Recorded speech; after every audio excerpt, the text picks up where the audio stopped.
Good morning, distinguished participants to this webinar one of the Inter-University Council.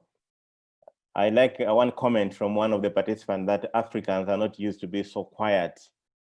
I would like first to assure you that the webinar series is on.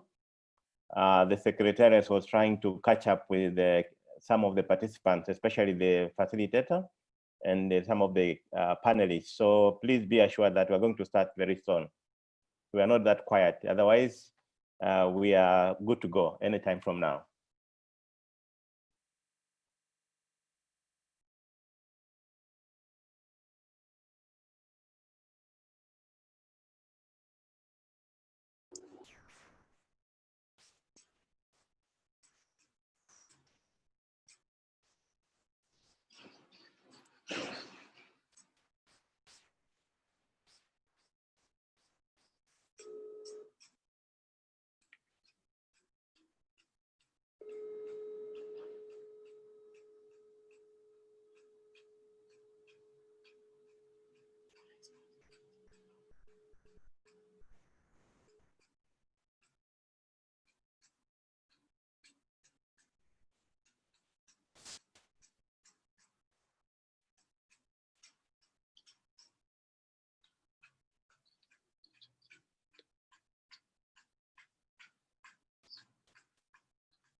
Good morning, everyone.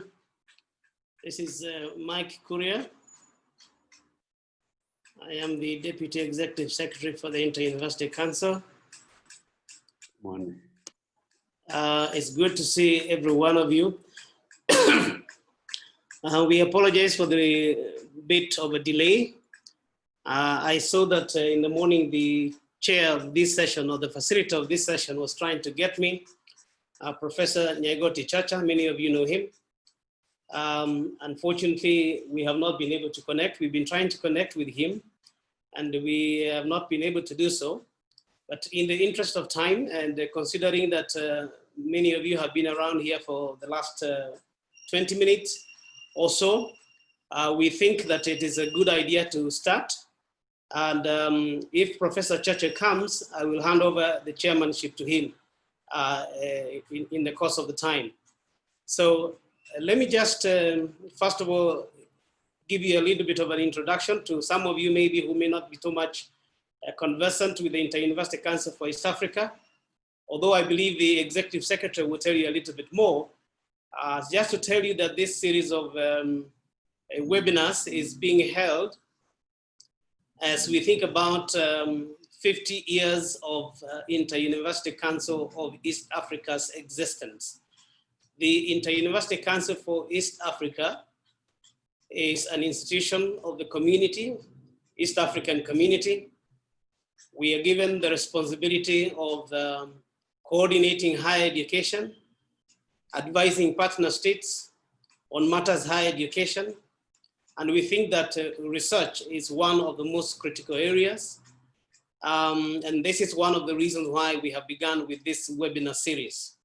Now, the Inter-University Council for East Africa came into existence in 1970. That is, if you think about the first time that the 3 independent universities in East Africa were established. We are thinking here in Makerere University, University of Dar es Salaam, and University of Nairobi. And they formed a committee that they called the Inter-University Committee. And that committee is the one that was transformed into the Inter-University Council for East Africa. And that is how we are tracing 50 years of existence of this council. And we believe that this would be a good opportunity for us to look back, see what has been achieved, what have been the difficulties, and then look forward also and see what can we do to make sure that we do a better job or we keep improving on the great achievement that have been achieved before. I will be introducing the speakers a little bit later before they start speaking, but at this particular point in time, allow me to invite the Executive Secretary of the Inter-University Council for East Africa, Professor Alexandre Liambabaje, and he will give his opening remarks. And then after that, if Professor Chacha hasn't arrived, I'll come back and introduce our speakers. Professor Lebambaje, welcome.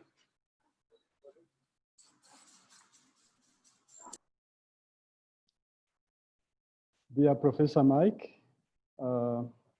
thank you for this introduction. And thank you for organizing these webinars in the context of the celebration of 50 years anniversary of our organization. Dear participants, colleagues and friends, ladies and gentlemen, welcome to IUCEA webinar on research and innovation that is taking place today as part of the celebration of 50 years anniversary of our organization. Allow me first, on behalf of Inter-University Council for East Africa family, convey our deepest condolences to families and countries of our great leaders, President Mukapa and President Nkurunziza.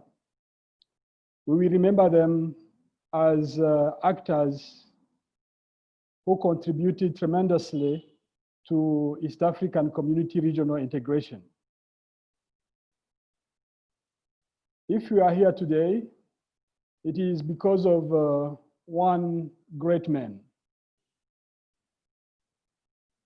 Mr. Kigosi has been Executive Secretary of IUCEA for 30 years, from 1970 to 2000. Senior citizen from the Republic of Uganda, he has been instrumental to make us meet here today, since he demonstrated great qualities as a leader when the first East African community collapsed with its all institutions, except one, Inter-University Council for East Africa. So we will remember him for that great achievement. And also he managed later to make sure that the institution is recognized by the second East African community when it resumed its activities. Unfortunately, he cannot be with us today. So we would like to convey also our deepest condolences to his family, since he passed away last month. And we continue to pray for him and for his family. IUCEA kept playing a very significant role for positive transformation of East African community and higher learning institutions. And that was demonstrated by efforts to bring together universities for enhanced collaboration. And that was the main mandate of IUCEA. And the collaboration was established and supported among member universities, but also with universities outside East African community at continental level and also at international level. While doing that, Inter-University Council for East Africa facilitated the establishment of specialized institutions like African Centers of Excellence, Center of Excellence in ICT, East Africa Center for Mathematical Research, and also working closely with Centers of Excellence for medical studies and medical research. We continue our involvement in facilitation of staff mobility for research activities, for teaching, and also for community engagement. Ladies and gentlemen, Inter-University Council for East Africa is very active in continental initiatives and also international initiatives that aim to improve the quality of teaching, research, and innovation in universities. That is the reason why we would like to take this opportunity to thank all people and institutions that play a role to help us achieve our mandate. And I would start by expressing our sincere thanks to leaders of East African community, partner states, heads of state, ministers, permanent secretaries, who all the time we invite them, avail themselves and continue to provide political leadership, financial support, and technical support to our institution. I'd like to thank in particular scientists, academic staff, who contributed to develop different policies that inform quality of teaching and research, policies that inform innovation in the region, and also develop benchmarks for key programs that are taught in our community. Lastly, I would like to thank East African citizens who trust our universities, our institutions, by sending their children to learn, and we promise that we continue to do our best in partnership with all of them to make sure that quality education is provided by our higher learning institutions. I cannot end my remarks without recognizing partners, in particular international partners, who have been with us for the 50 past years. Among them, without being exhaustive, I'd like to recognize the World Bank that is supporting the establishment of African Centers of Excellence, the flagship TVET institutions. I'd like to recognize GIZ from Germany for the establishment of the Center of Excellence in ICT at Nelson Mandela African Institute of Science and Technology. Recognize KFW for scholarships that are given to our most brilliant scholars to do their master's studies in East African community. To recognize Kyungdong University for giving scholarships to our students to go and study in South Korea for 5 years starting last year. And also recognize SIDA, the Swedish International Development Agency, for the support extended to our community for collaborative research in from the year 2000 up to now, the facilitation of PhD trainings in mathematics across the region, but also for the support to do or to conduct different studies that will inform the management of research in our community. Ladies and gentlemen, I wouldn't like to be long. I believe that the key presenter will share with you more about the 50 years of IUCEA.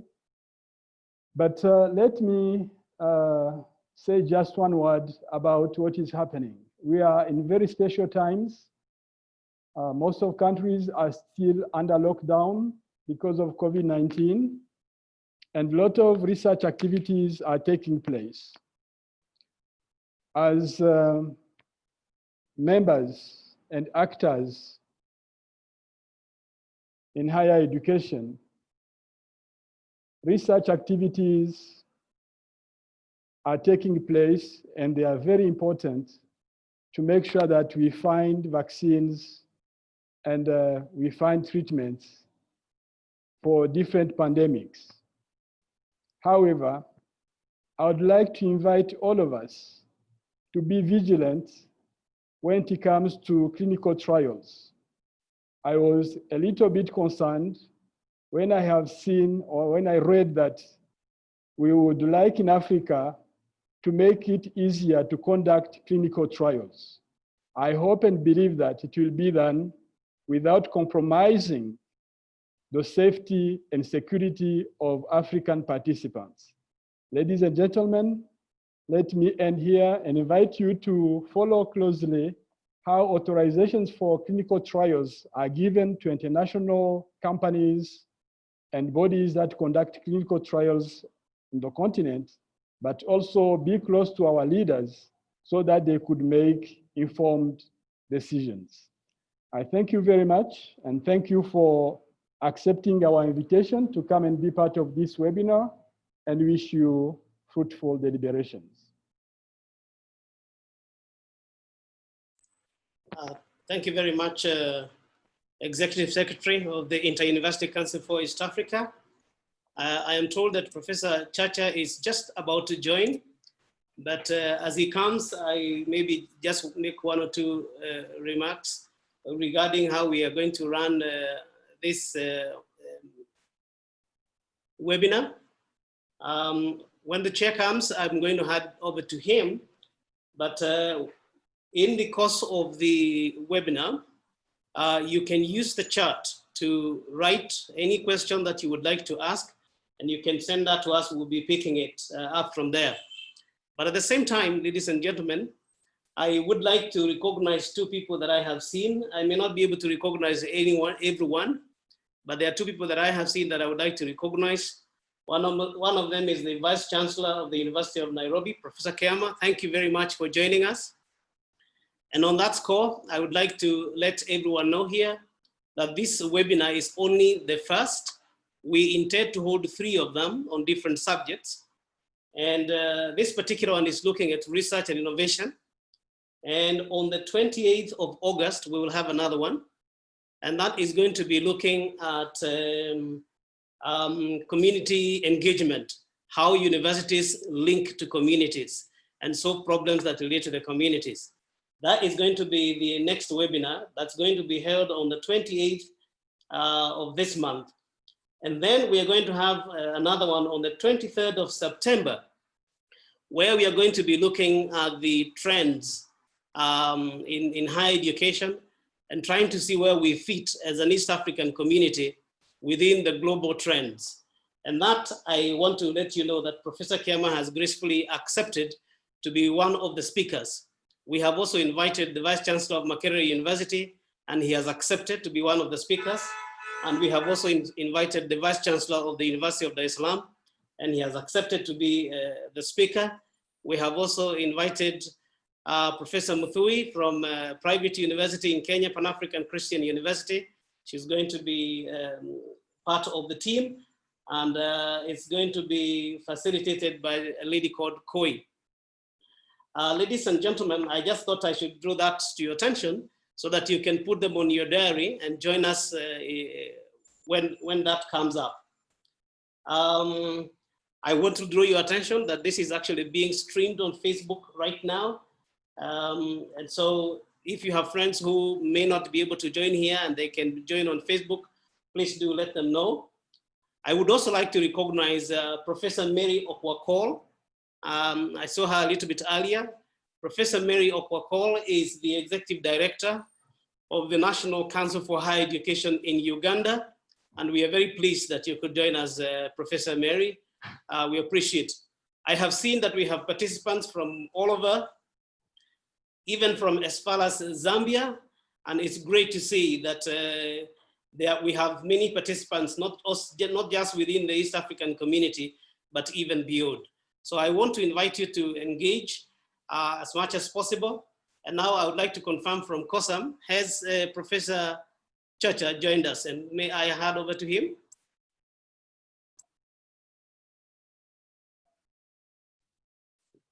Let me check.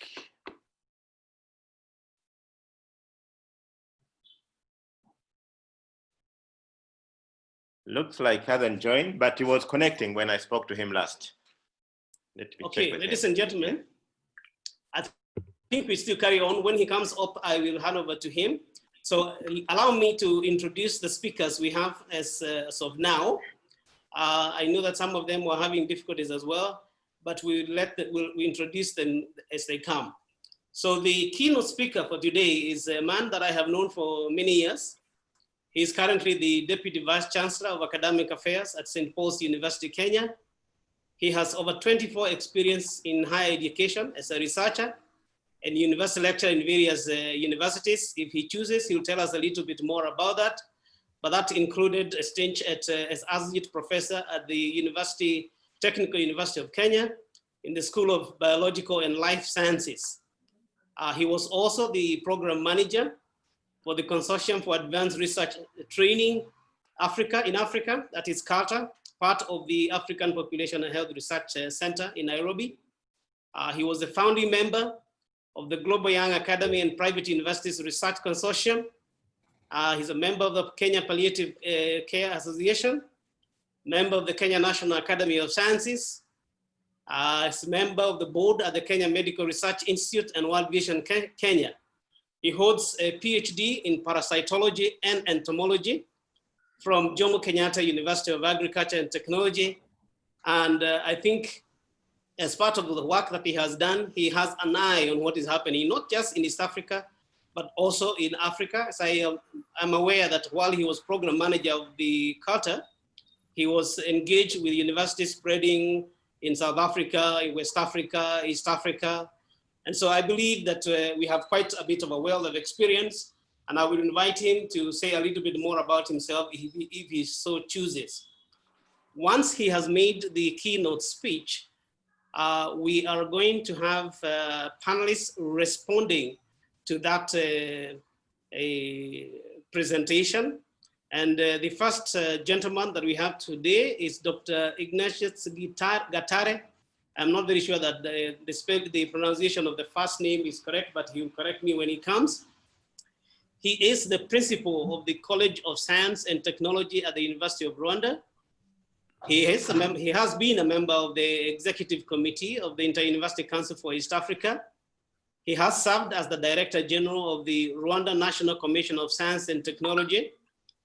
And between 2009 and 2012, he served as the Minister for Information and Communication Technology in the government of Rwanda.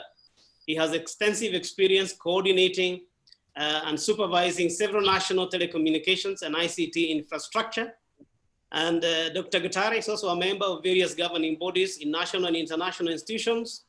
He is the Rwanda National Coordinator for African Regional Cooperative Agreement for Research, and he holds a bachelor's degree and an MSc degree in electrical engineering, but also a PhD in engineering sciences, specializing in photonics from a university in Brussels. If he so chooses, he'll tell us a little bit later. When the other gentlemen arrive, if they do, I will introduce them at that particular point in time. But as of now, it is my pleasure to invite Professor Peter Ngure to make his keynote address. Professor Ngure.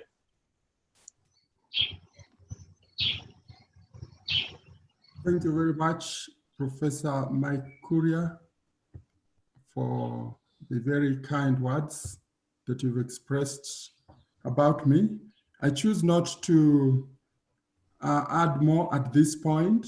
I'll definitely come back to quote examples from my experience, and at that point then you'll appreciate some of the things that we've been able to do together with many other academics. Let me start by thanking the Inter-University Council of Eastern Africa for a remarkable and tremendous contribution to the academy in the East African community. I would also want to bring you greetings from St. Paul's University in Limuru, Kenya. Limuru is just a few kilometers from Nairobi. And in the interest of time, I want to go straight to my presentation. And I hope that it's being seen. Can somebody confirm to me that it's being visible so that I don't assume?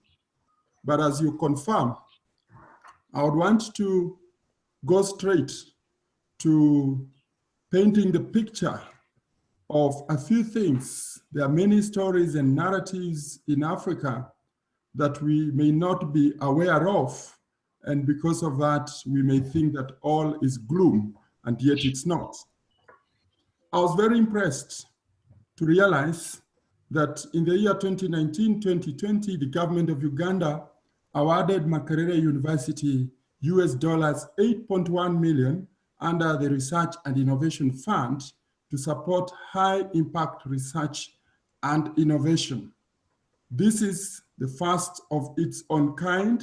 The university, I'm told, engaged with government, articulated their research agenda, of course, properly aligned with Uganda's research agenda, and managed to convince His Excellency Yoweri Museveni to give them 8.1 million USD, which is close to $1 billion if you think about Kenyan shillings.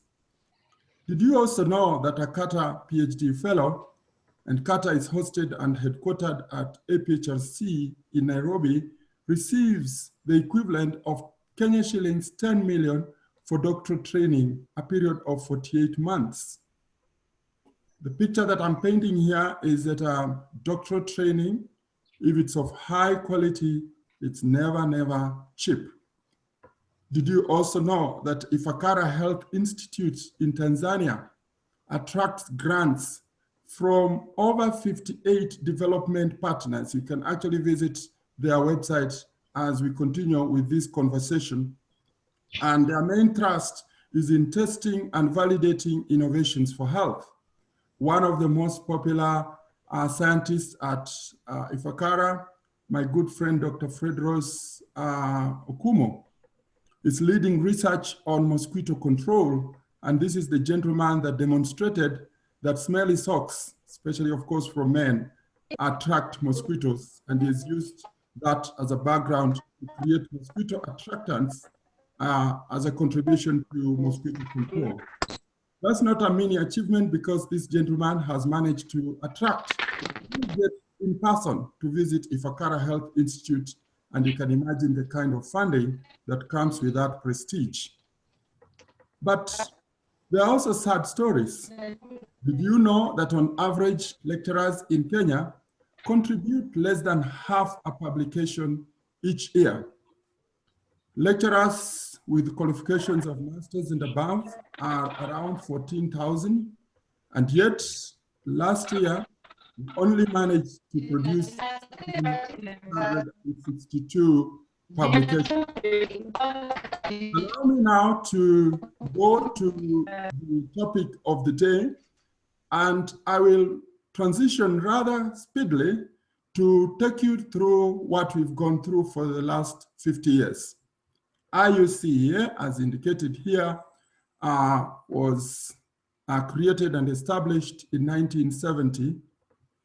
And we can say that the post-independence higher education landscape was mainly characterized by manageable numbers and prestige. By 1970, we transitioned from what we call the University of East Africa, that had 3 campuses, Nairobi, Dar es Salaam, and Makerere. And each of those campuses or colleges transformed into universities. And in Kenya then, by 1970, we only had 1,000 students. Later on, I will be displaying to you a graph that shows you the trends in student enrollment from that time to 2020. And you realize, if you are to pick the example of the University of Nairobi, and I'm glad the Vice Chancellor of UON has joined us today, Professor Kiama, we are now, the student population in this country is estimated at 513,000. That is a tremendous increase in student numbers.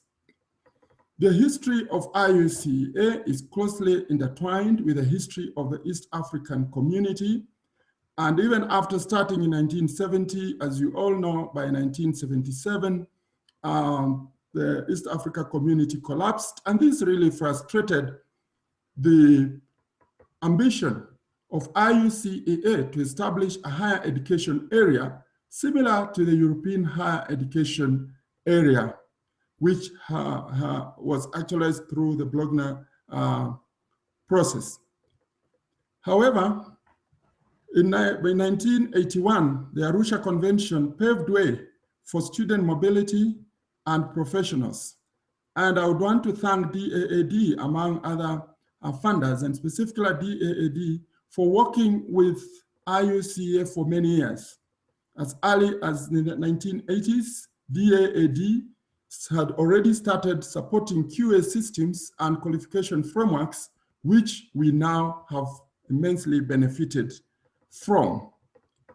In 1980, the efforts to reestablish a common higher education were rekindled, and by that time, the East Africa community was not well resourced, so IUCEA was benefiting from external funders. But upon the establishment of the East African community, IUCEA was back on course to steer the aspirations of the creation of the East Africa Community Higher Education Area. And fast forward to 2009, IUCEA Act was enacted by the East African Legislative Assembly, and by 2014, IUCEA was officially placed under the oversight of this very good assembly.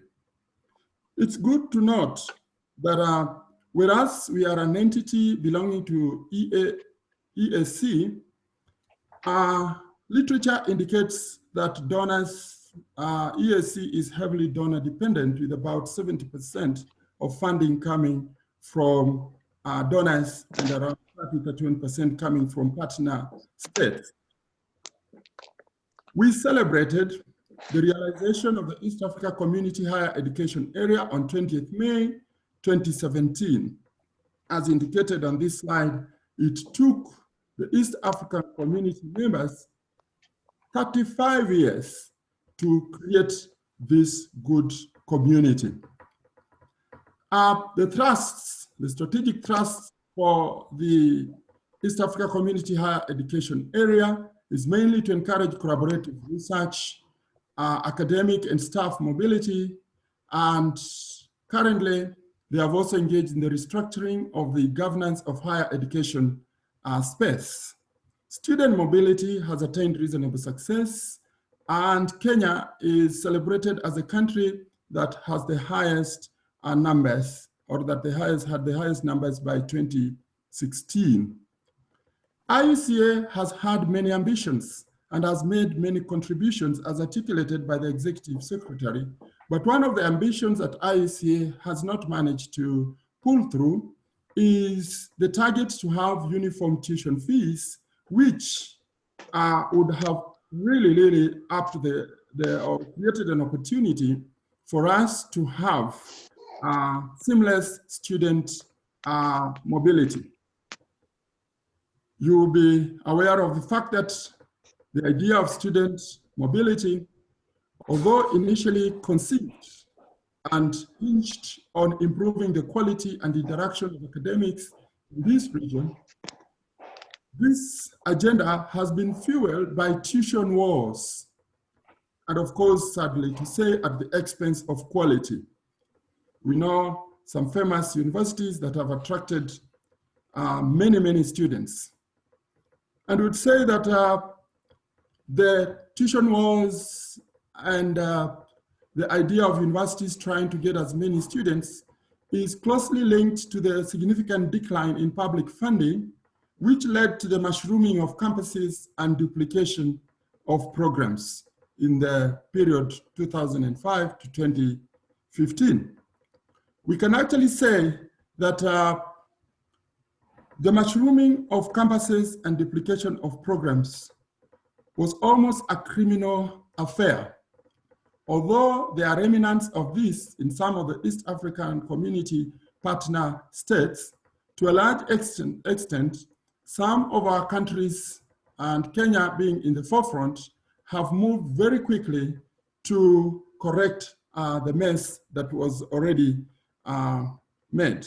Those ones of you from Kenya, you know C.S. Frederick Matiang'i. This is the paper he published together with Oada in 2018. No wonder he was very passionate about closing campuses that did not meet the thresholds expected. This is a slide I borrowed from a colleague, Professor Christine Onyango, and it paints the picture of the changing landscape and mainly outlining the challenges in the higher education institutions. And we'll be talking about these challenges in the course of this presentation. I have already indicated that university funding has reduced in all countries in the East Africa community, and the highest level of support is less than 35% of the operational budget. So if you take, for example, the budget for an average private university, I'm very aware of the private university landscape, which goes to something like 1.2 billion, then you are saying that a government, if that was a public university, they will get probably 300 million. And the big question is, where do universities get the rest of the money? Of course, the story is even much more sad, and you'll bear with me. I'll give examples mainly from Kenya, but I'm sure we are in a very similar environment. In Kenya, some of the things that the universities we lead are grappling with is the fact that private universities continue to receive students from government, and yet government provides less than 75,000 shillings per year for the students. For some programs, actually the government provides 30,000 Kenyan shillings. Those of you who are not very familiar with the Kenyan currency, when I mention Kenyan shillings, just divide it by 100 and you'll get the dollar equivalent. Postgraduate studies have grown tremendously, but time to degree and completion rates remain a significant challenge. In this region, the average completion time for a PhD is 6 years, but there are candidates who go for up to 10 years. The population of PhD students in this region is about 1%, whereas the master students will constitute about 10%. So we are speaking about universities where the appetite for postgraduate studies is lower compared to West African countries, and also speaking about universities where the main focus from university management and leadership is mainly undergraduate studies. This is the slide that I promised to show, and suffice it to say that the population of university students in Kenya has increased from 1,000 all the way to 513,000 by 2020.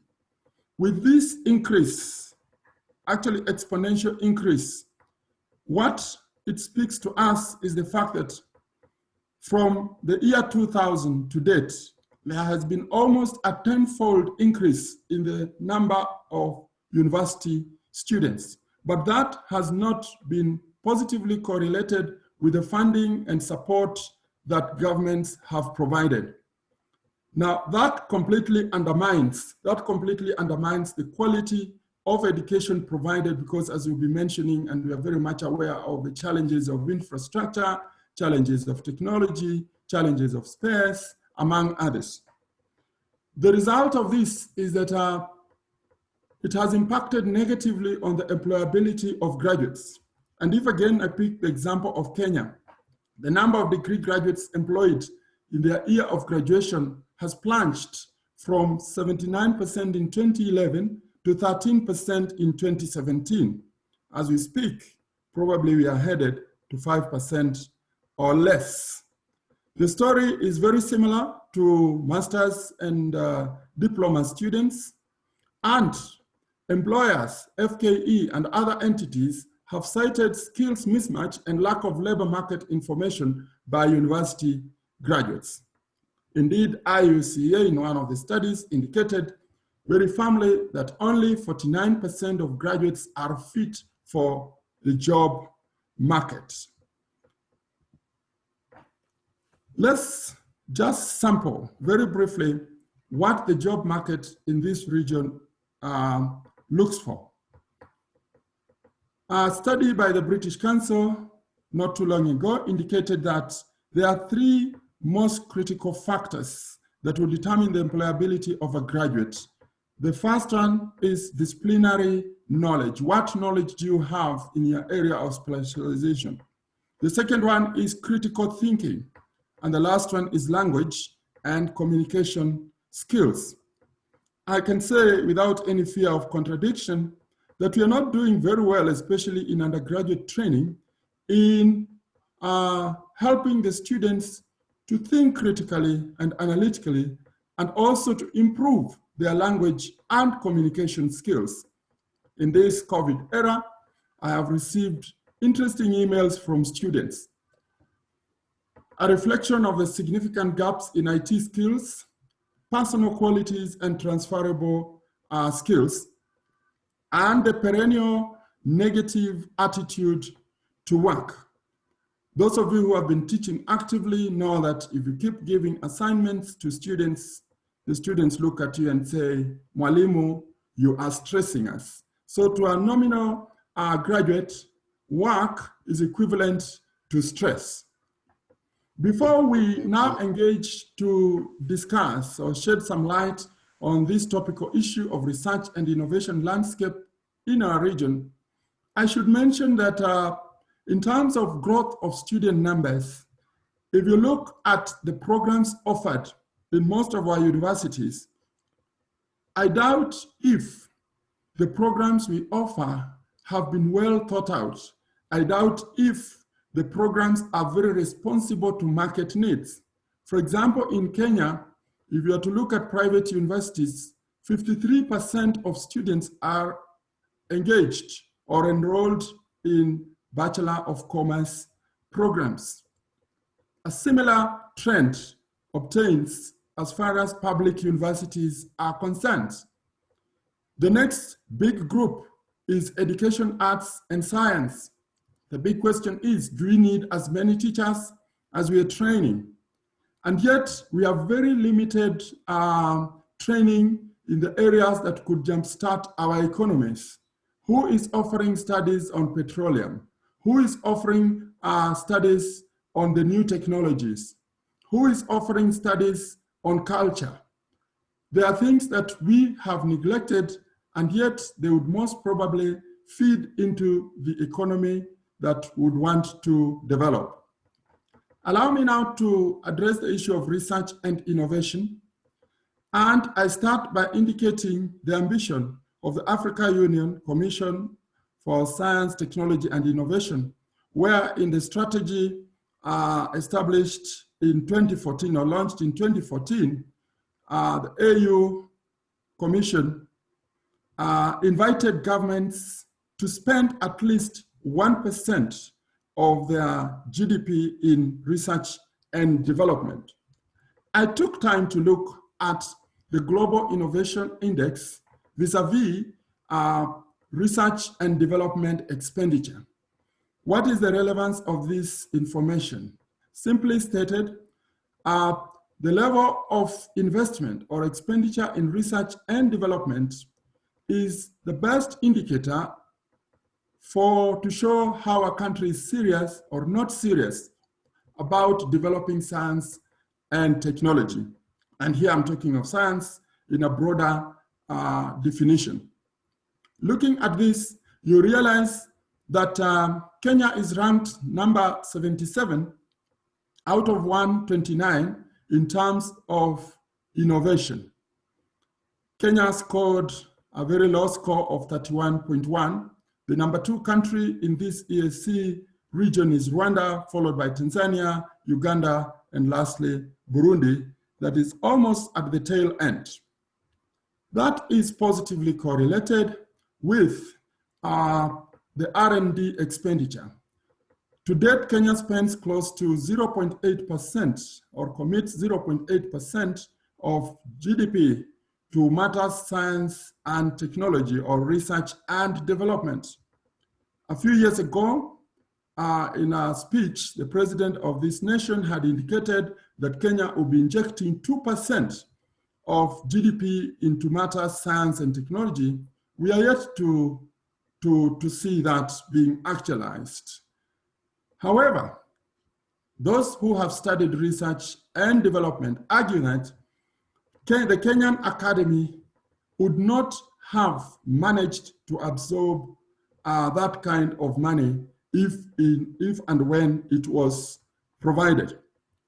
Now, Kenya may look like it's not doing too well from these rankings, but the Global Innovation Index has indicated that Kenya is among the few countries, you can include Vietnam and Moldova and others, that have, for the last 9 years, overshot the expectations of what a lower middle income country would be expected to do. The same is true for Rwanda and Burundi if you are to look at the lower income countries. So Kenya is really on track. But as we transition to look at the champions in matters research, and you can see Makerere, according to Science Mago 2020, is ranked #1, followed by Mbarara, Muhimbili in Tanzania, Aga Khan University, Nairobi, and Jomo Kenyatta and the University of Nairobi tied at position 36. I invite you to visit the Science Mago website to also see how these universities and research centers fare. I was very impressed by Mbarara because for many years, we've had the usual names like Makerere and Nairobi. I was also very impressed by the Aga Khan University here in Nairobi. Allow me now, Chairman, to look at some critical issues or questions around the topical issue of research and innovation in the region. The first question I would wish to pose is, what is the place of research and innovation in our universities? Is research and innovation a priority in our universities? How relevant is the research done in the region in as far as socioeconomic development is concerned? To what extent do universities work with research institutes in matters research and innovation? And why is research and innovation not attractive to faculty and staff in universities? We will then quickly consider the challenges that this region faces in matters research and innovation, and then look at some proposed mitigation factors. And I'll wind up this presentation by giving some food for thought for IUCEA, what they can contribute in the next 5 years and moving forward. I must admit here that these ideas are not just mine. I have picked these ideas and pondered on them through my career. So if you look at my CV, you'll see the institutions that I've served in, and be sure these are the sources of quite a number of these ideas. But the main aim of this webinar then is to share with a wider audience. On the question of whether research and innovation is a priority in our university, we know that the universities that we work to go to or we engage with virtually for this COVID period essentially capture research and innovation in their strategic plans. And the big question to me is, do we do this to fulfill regulatory requirements? Ask yourself, since universities have less than 10% of staff dedicated to research, are we really committed to this? Most universities have since merged research directorates and the Board of Postgraduate Studies or School of Graduate Studies. And when this is done, it is evident that research remains in the back burner and postgraduate training takes the front line, and with time, research just becomes an appendage rather than the core business. If you look at any university's budget, including Makerere University that I really celebrated earlier on, the percentage committed to research is hardly 3%. And the interesting observation here is, in one university that I served, Day State University, 10 years ago, we lobbied for increase of research funding. And when the university provided the funds, the amazing thing is that at some critical level, there was almost zero demand for the money. People were preferring moonlighting and part-time teaching. I had already hinted to the fact that our research outputs in this region are far below what is expected.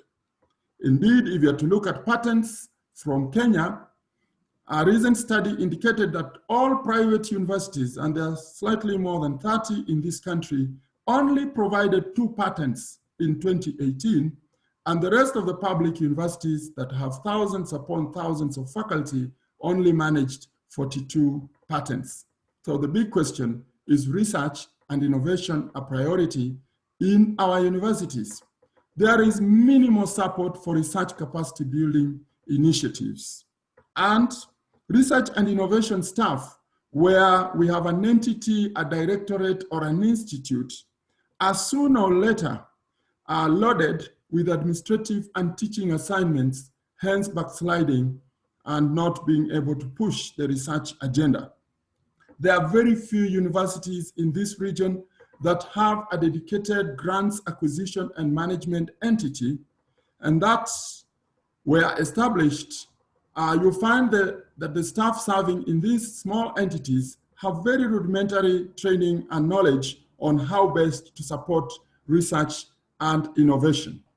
Indeed, I would want to ask the Deputy Vice Chancellors and the Vice Chancellors here present, when you go to Senate or management, or when you engage with your council or board of trustees, what is the conversation that you have with them in matters research?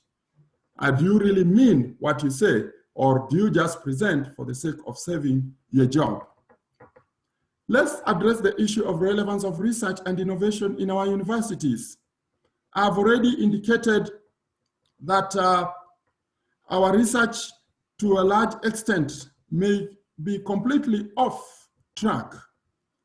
If you look at our research outputs and outcomes, it begs the question of whether these outputs and outcomes are relevant to the university itself, to the society, and even to governments. A paper published by Sega et al. Back in 1978 pointed to the fact that universities in the 70s were grappling with the same issue of relevance. If you look at sessional papers in the partner countries, you realize that you have beautiful sessional papers that point to the importance of research and innovation to drive our socioeconomic development. But what is wrong with us? Why can't we get it right? So this begs the question again, to what extent do universities appreciate national research agendas and align their research and innovation strategies to it? I have the privilege of sitting in the board of the Kenya Medical Research Institute, and I have a lot of insider information. And in the recent past, in a way to really motivate the high-performing scientists, and they're very good ones, we engaged with government and created a career path where you can remain in the laboratory and rise to the position equivalent of director. And I can confirm to you that as we speak, there are 19 scientists at KEMRI who now will enjoy the benefits similar to that apportioned to a director. When we are preparing very tough interviews for this group of top scientists in the region, there were glaring gaps in knowledge. Out of about 55 candidates that came through, I could hardly count 4 or 5 that could be able to answer the simple question of what is the Kenya's national research agenda. I was also perplexed to note that most of them, almost all, could not even be able to articulate what is the national human health research agenda for Kenya. And yet, remember again, these are the top scientists in a top health institute in this region. Are universities generating new knowledge or simply supervising students' compositions?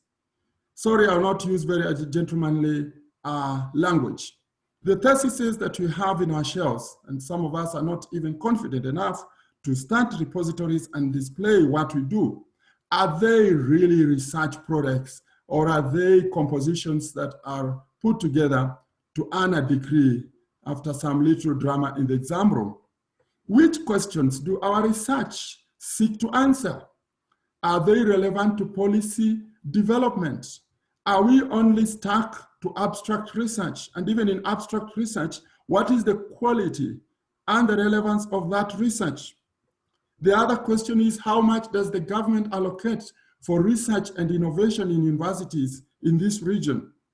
I have picked again, and this is the latest information. The Kenya Medical Research Institute, less than 3 months ago, received 2.5 billion from the government of Kenya. Compare that with the Kenya Medical Training College, a middle-level college that trains nurses, occupational therapists, physiotherapists, etc. That entity was allocated colossal sums of money, 7.4 billion. Fast forward to the National Research Fund. Whenever I mention the National Research Fund in Kenya, I feel very sad. However, they allocated 3 billion. I don't intend to embarrass our country, but for those of you who are non-Kenyans, start to note that this is one of the entities, one of the parastatals in Kenya that has more board members than employees. And yet, this is the entity that took over the responsibility of managing research grants in the country. And every year they allocated a very good sum. For Cambridge, while as the government allocated Cambridge 2.5 billion, Cambridge scientists every year manage to attract up to 5 billion Kenyan shillings, which is really, really good. But with the COVID challenge, you will notice, or you'll be sad to hear, that part of this 2.5 million, which is majorly used to pay salaries, just below 200 million has been put in COVID-related projects. And much of that money has been used for testing. No wonder there is a very long lag time of almost a week. If you test for COVID today, you get your results after 7 days. We don't have capacity to deal with some of these issues. We have lobbied at the board level to allocate 14 million to the Center for Traditional Medicine because some of us believe that some of the health solutions for this region actually will come from engaging in research in indigenous knowledge and specifically medicinal plants. So with all these hullabaloos, we are asking ourselves, should all universities focus on research and innovation? Why don't we think of creating a few world-class universities that will be research intensive, then have another category of universities that will have 50% teaching and 50% research, and probably be humble enough to accept that not all universities can drive this agenda of research and innovation. As I exit from this very sensitive slide, I would say that in Kenya, 7 ministries are involved in matters research and innovation. And there are many entities from Kaloro dealing with agriculture to Cambridge dealing with human health, etc., etc. And if you look at all these entities, it's only the universities that are not allocated significant amounts of money to run issues of research and innovation. And yet the assumption globally is that universities are supposed to be in the forefront to lead matters of research and innovation. This is a slide that is very familiar to all of us, so I will not belabor the point, but I was asking myself, why is research not attractive to faculty like you and me? And the primary reason is inalipa hama hailipi. There is no firm promise for quick returns. The success rate in proposals in the National Commission for Science, Technology and Innovation in Kenya is 25%. 75% of proposals submitted do not see the light of day, and lecturers sooner or later become discouraged from doing it. The other thing that we have is that university administrators do not understand research and innovation. And therefore, research and innovation in most universities, in my view, is viewed as a personal enterprise for the researcher. This leads to a lot of hostility towards researchers and innovators by university administrators. This is one reason why sometimes when you win a grant and try to pull through and meet the thresholds for the donor or the collaborator that you're working with, you sometimes ask yourself, why did I put myself in this trouble? Of course, the whole arena of research is not just competitive, but it's also complex. Allow me now, as we move towards the end, to skim through some of the challenges that we face in matters of research and innovation in the region. And I've taken the liberty to divide them into external factors and internal factors. We'll not belabor the point that there is underfunding by governments. Where government provides money, then it funds salaries. But remember, this only applies to public entities. There is very limited investment in infrastructure, and we are not so much interested in expanding research as compared to expanding the higher education sector, as I've already articulated. Massification and mushrooming of universities continue to bedevil us. And this is specifically due to political reasons. Of course, there's some also genuine reason of expanding spaces. But when you do this, the competition for the meager resources is really cutthroat. Of significant impact here also is pure remuneration. And here again, for public entities, since salaries come from governments, you'll hardly see university lecturers and researchers that are paid. I remember my former boss, I'll not mention his name, used to say that his driver earns more than what an associate professor in a Kenyan university earns. And that by itself is a sad affair. There are quite a retinue of internal challenges, ranging from issues to do with failing to harness the low-hanging fruits of the alumni contribution, failing to manage income-generating projects, which could be plowed into funding research. But the primary challenge is accountability. There is laxity in performance evaluation.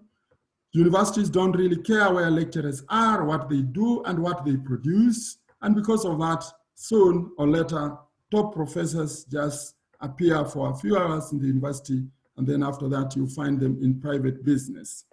We are also challenged in matters of leadership and management. We have very limited skills in fundraising, limited skills in financial management, estate management, etc., etc. I could have given you more and more sad stories, but allow me now to just quote 3 success stories in this region.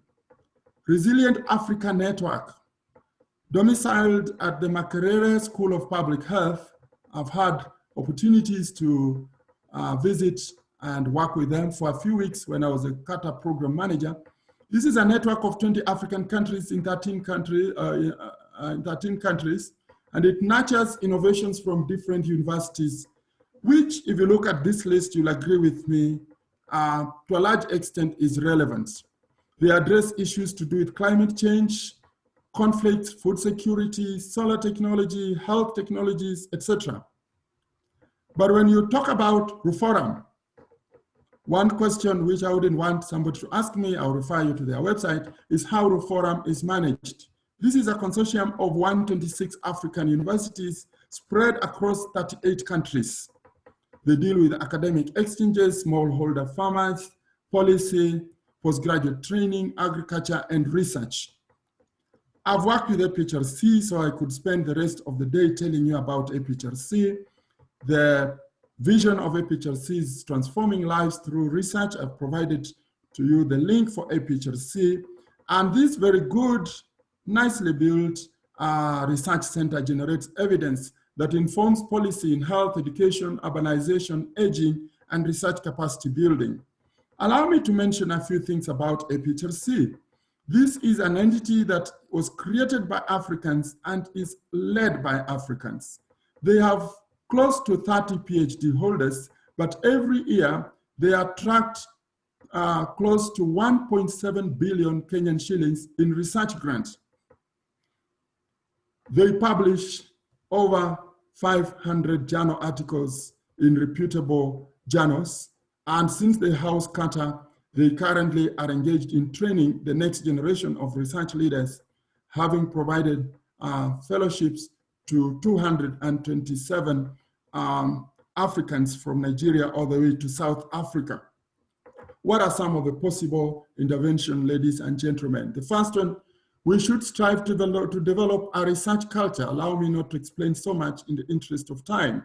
We should be in the forefront to lobby with politicians and policymakers in matters research funding, Let us show our relevance. Let's engage with policymakers right from the time when we conceive our research questions. Let's not take to them results that they know nothing about or are completely disinterested.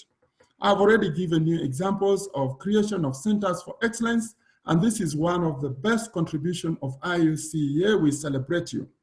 But I've interacted with Professor Mula and other top academics in this continent that are managers of centers of excellence. And I was informed that the centers of excellence, in spite of being heavily funded, are not doing as well as they should. Some of these centers of excellence have a very low burn rate, and that by itself is a sad affair. We need to relook this, yes, establish them, but also support them in matters management and business continuity. We need to establish more research consortia, because if you work alone, then you can't go very far, and I've already given you very good examples. We need to create research agendas in tandem with government priorities. I don't need to belabor that point. But more importantly, when the funds come through, we need to be transparent and accountable. Universities and university managers should not make it a nightmare for a humble researcher to get a simple imprest. And the humble researcher also should not turn research money into personal property. I had already suggested that we need to seriously consider moving forward, supporting the establishment of research-intensive universities that will drive the research and innovation agenda and set the pace for other universities. Ladies and gentlemen, I want to invite us also to engage with funders jointly. You can't go far if you are alone. Industry partnerships should be explored. We have so much untapped potential in terms of industry contributing actively to the development of research and innovation. The only example that we know for now is in the area of ICT, and there are a few more. African universities must pay a lot of attention to monetizing intellectual property. We have produced few patents. If we upped our game in this, we would be in a very good position to turn those patents into resources that could be plowed back to funding research and innovation. Sadly, there is a disconnect between research centers and universities in Africa, and that this also obtains as far as EAC is concerned. Hence, we need to create synergistic relationships and intersections to nurture and foster seamless relationships with these friends of ours. Of course, I've attended meetings where our brothers from research centers really say that universities kind of tend to bully them whenever they get into, or whenever they try to get into such collaborations, and universities start suggesting that the institute should now be dissolved and be absorbed by universities. Here I'm proposing that we should have egalitarian relationships. Now, allow me to finish this presentation by sharing a few thoughts which IUCEA may consider. I'm very much aware of the scope of IUCEA, but it is my considered opinion that in as much as the East African Commission Higher Education Area was created based on the European Higher Education Area, we should now be able to tweak this agenda by contextualizing it so that it brings a value proposition to our environment. And in view of that, I would want to suggest strongly that IUCEA moving forward can play a critical role in harnessing collaborations and partnerships. IUCEA should help us to establish a community of practice in this region by strengthening the link between universities and research institutes and the relationship between different universities. As we do this, we should remember to champion gender equity in postgraduate training and student mobility. Statistics in this country, where I am, indicate that 71% of PhD students in Kenya are males. Let's be very intentional in supporting mothers.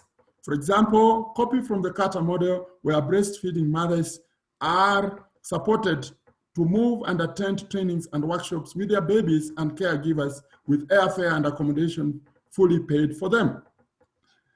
You have done very well in matters quality assurance, but now I invite you to focus a little more on postgraduate training. I know I was involved as an expert in developing the standards and guidelines for this region in postgraduate training, but there's so much potential in this. So focus on postgraduate training and research to protect the academy in East Africa from fake PhDs and fake research outputs.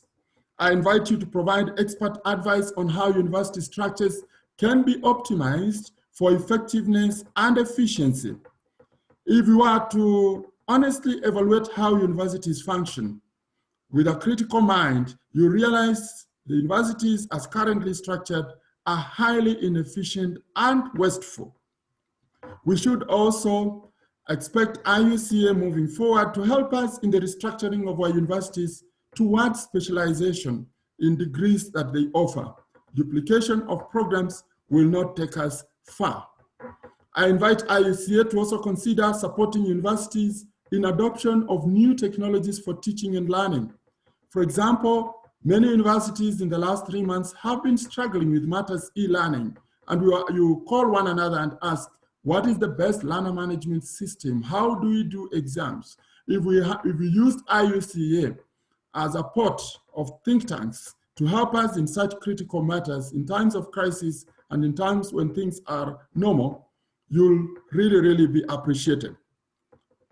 I invite you to commission a study on the critical needs for this higher education area. For example, what is the number of PhDs required in each of our countries? What are the critical research needs and how can we fund them? What are the market needs for graduates? And then plow this back to the idea of who should be training who and how many graduates should be trained in each of the areas of specialization. Please consider providing advisory services on how universities can leverage on human resources and technology to reduce overdependence on tuition fees and government funding. The rains have really beaten us in the last 3 months. I'm sure all of you have experienced how vulnerable universities are. And in countries where we are postponing reopening of universities, I'm not sure that if we delay it for another 6 months, I'm not sure if we'll find some of the universities alive. They would have expired while we are away. Please make IUCEA the go-to place for best practice in management and governance of universities to mitigate against disruptive transitions and to foster business continuity. Kenya is replete of many, many fights, boardroom fights, court cases, and lots of drama that are associated with transitions, and this really misrepresents us. If we are the best in terms of knowledge and governance, why can't we manage ourselves? Please revisit student mobility, the Student Mobility Initiative, to cater for the wider spectrum of internationalization. Your very good friends, DAD and the German government has really optimized this, and you'll help us a lot if we expanded the scope beyond this region. Consider being the one-stop shop for big data on higher education in the region, so that if those of you researching on higher education can quickly log in and be able to analyze the data and provide evidence-based kind of approaches to matters education.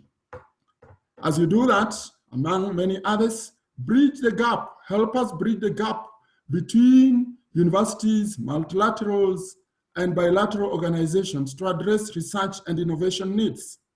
As I finish, I would want to say, if I'm to pick again the example of Kenya, we have IUCEA, which hosts a Welcome Trust in this country. We have USAID, we have UNEP, and many other multilateral and bilateral organizations, which invest or who invest their time and money and intellect in matters research and innovation. But when you go to our universities, apart from the University of Nairobi and a few privileged universities, there is no presence. We are completely ignorant of who they are and what they do. So it has become more or less a small group. I'm tempted to call it a cartel. So break this cartel by bridging the gap between those. I would want to say, quoting Stephen Covey, that what you do has far greater impact than what you say. So let's say less and do more. Thank you very much, ladies and gentlemen. Wow, thank you very much, Professor Ngure.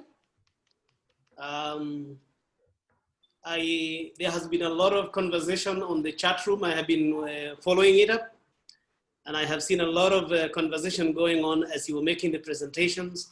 Thank you for the brilliant many ideas that you have put forward. But ladies and gentlemen, I want to let you know that I understand that Professor Chacha has now joined us. Professor Chacha, I'd like to let you know that we have Dr. Gatare with us. I had already introduced him. And as we had agreed when we began the presentation, we agreed that after Professor Ngure makes his presentation, Dr. Gatare will come and make his contribution. And so I would like to take this opportunity to invite Dr. Gatare to do so. But at the same time, I would like to invite Professor Chacha to take over the chairmanship. Thank you very much. And Dr. Gatare, welcome.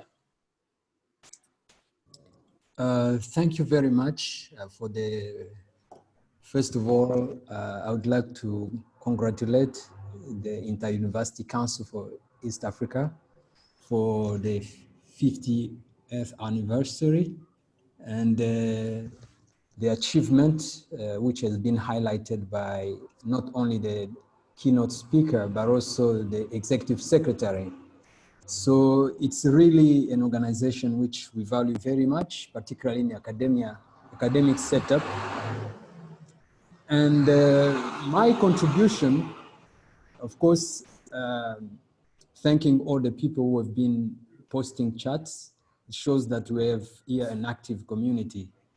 My contribution will be very focused on what Professor Ngure highlighted in his presentation, and about the role of government in boosting research and innovation and in higher education. And he has been giving us a picture showing that there is a little intervention in terms of investment. I want just to also highlight that that is true. However, we have to celebrate some good initiatives and which involves the Inter-University Council for East Africa in a center of excellence. And that's where I'm gonna build my contribution. If I take Rwanda, for example, I'm not going to highlight all centers of excellence. I take just 4 of them. We have 4 centers of excellence under the East Africa Center of Excellence in partnership with the World Bank. And then we have another one which is part of the network actually of 4 centers of excellence under the African Development Bank in the health sector.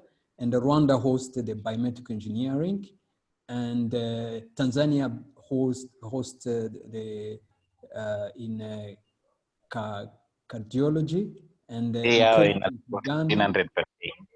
And then you have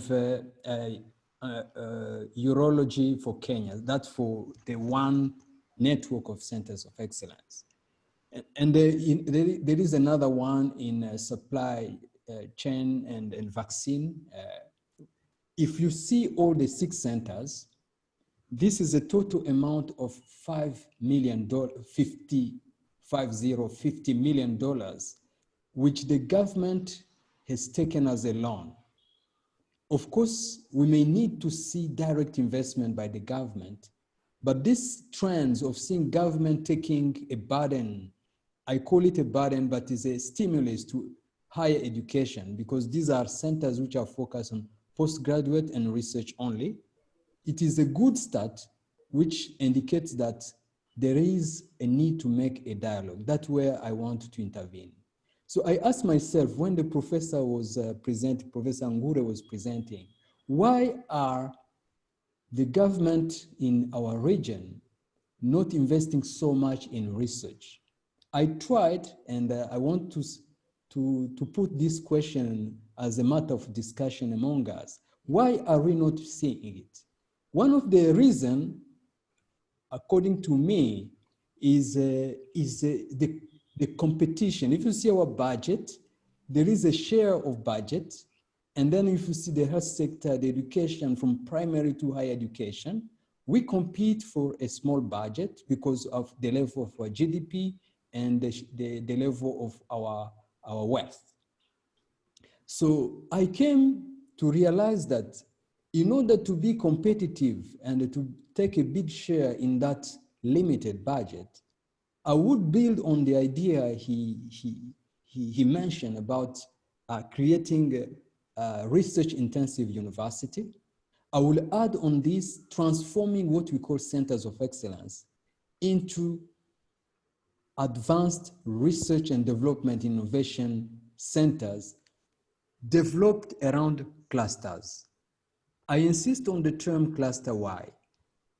Because he also mentioned the issue of misalignment between the government agenda, development agenda, and the research innovation agenda and activities within university. So I believe that if we create clusters and we identify the link between that research agenda with the national economic development, then jointly the higher education and the research community and the government and the industry, they are together around a common goal, and it's much more demand driven. Therefore, each investment in higher education or research program is not seen as an expense sink. It is rather think as an investment for future. And the research output shall be disclosed as element which you can directly link to an objective in a national agenda. We don't need to reinvent the wheel. Let's take a simple example of some country which pushed their agenda. I can take the example of Taiwan, for example. Few decades back, they were facing the challenge of how to compete in the microelectronics industry. They started by competing on the fabrication of electronic consumer devices. By a deliberate decision, they decided to create a microelectronics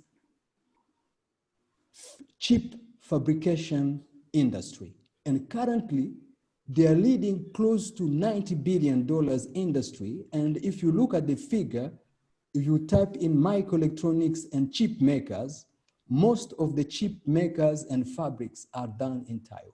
And they are competing with big countries. Why? Because they identify a cluster, deliberately, university and the government, they work around the agenda and they went further up to competing globally.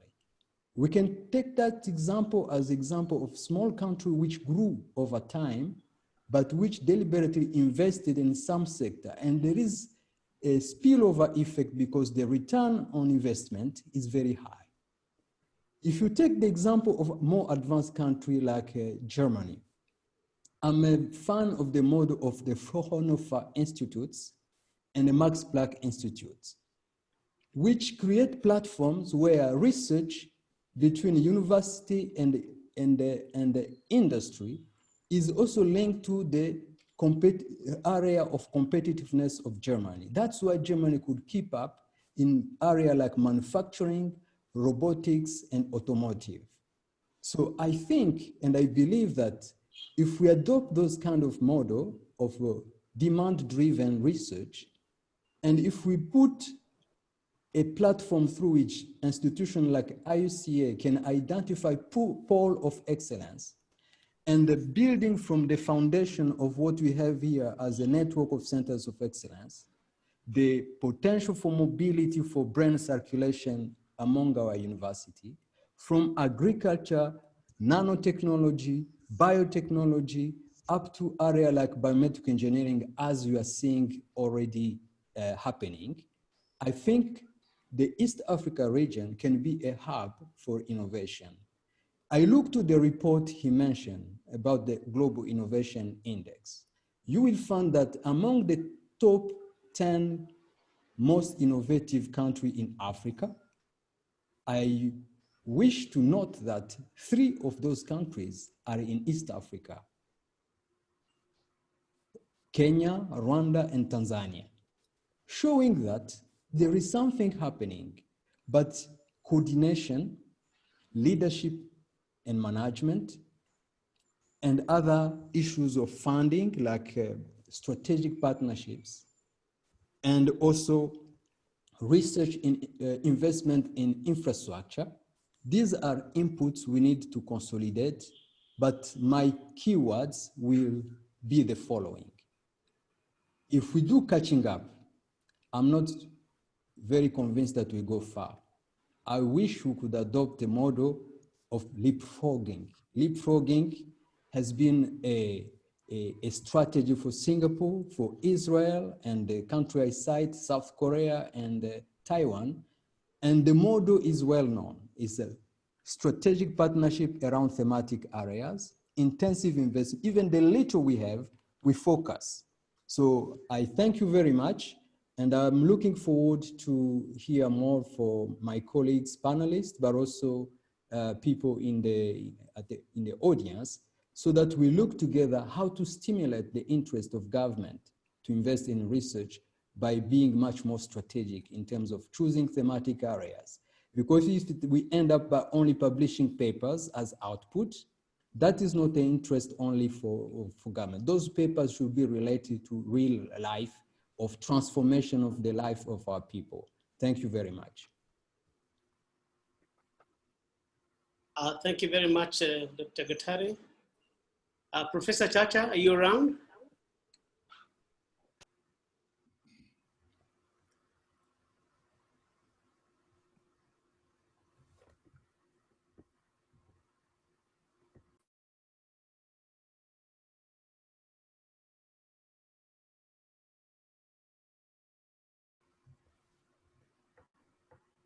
He's muted.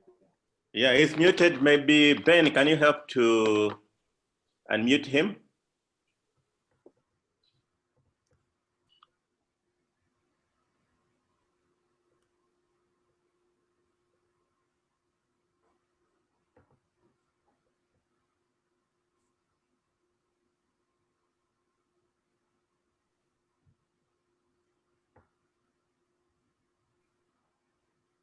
Emily.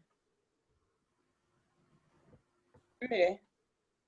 Professor Chacha, are you able to hear us? If not, I'll carry on. But even his video is not on. Even his video is not on, but I don't even see him myself from my end. Ladies and gentlemen, as Professor Chacha tries to get himself back on track, let me take this opportunity to thank both our speakers for the ways in which they have challenged us. When I listen to them, if I could summarize it in only one word, I would say they are calling us to action ourselves, that yes, there is a responsibility to be played by government. There is a responsibility to be played by institutions. There is a responsibility to be played by regional institutions like ourselves at IUCEA, but each one of us has a role to play to realize the benefits of research and innovations. And I think they have suggested some very good ideas, including the fact that we're being asked, let's not try to just play catch up, but let us play leapfrog. Let IUCEA play a much higher key role. I am glad to see that Professor Chacha is now on the screen. I hope he can hear me. I can hear you.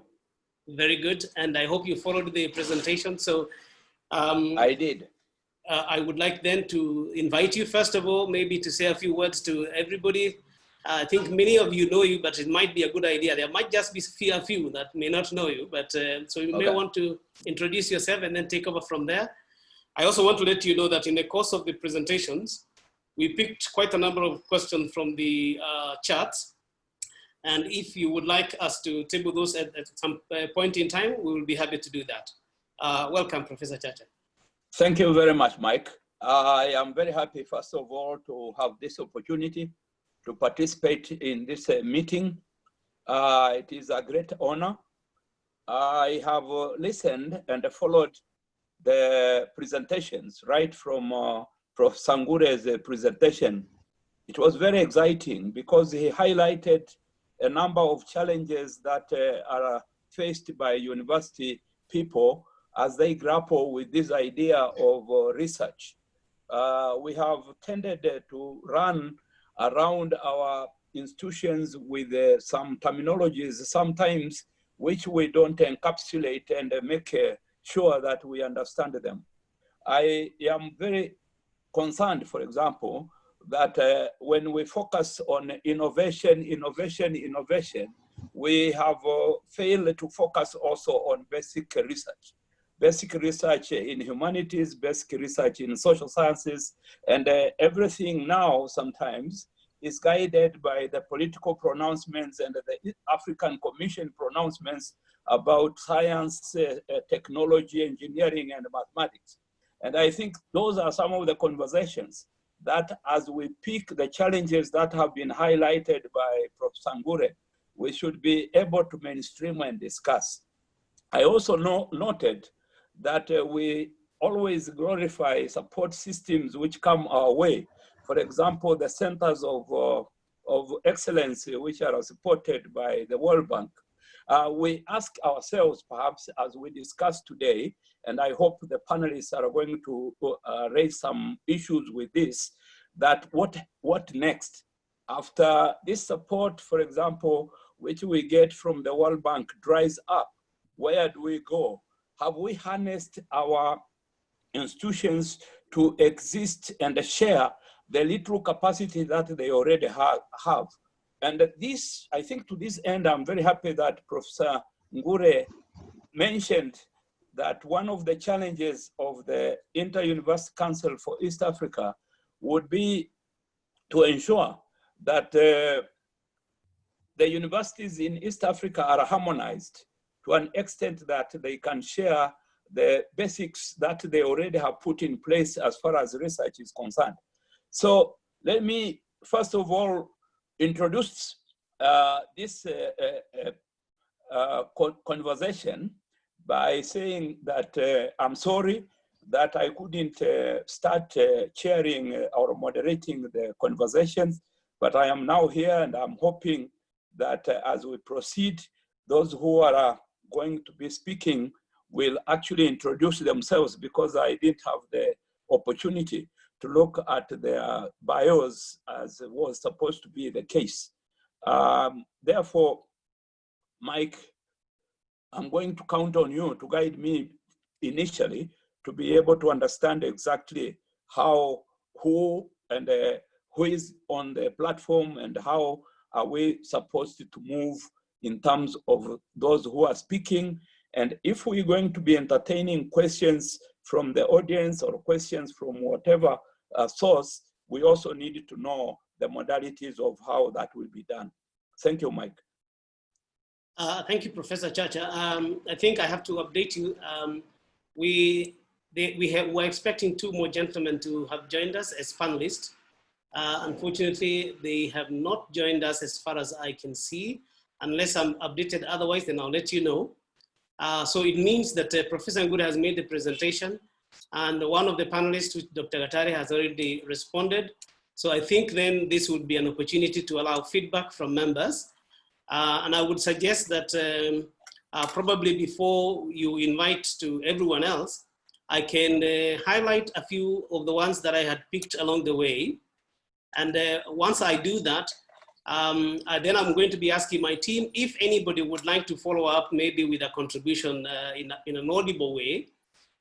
We'll see whether my team can be able to enable them, but they can raise up their hands so that they're identified, and we bring this to you and then they can respond. But just to start us off, if you don't mind, Chair, I would like to maybe just highlight some questions that have been asked by some of the members, which I have picked.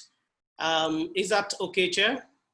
That is fine. And I also have picked actually quite a number of areas which I would like discussed. So just highlight yours, then later on as we move to invite other people to intervene, I will also bring forward some of the issues that I have picked.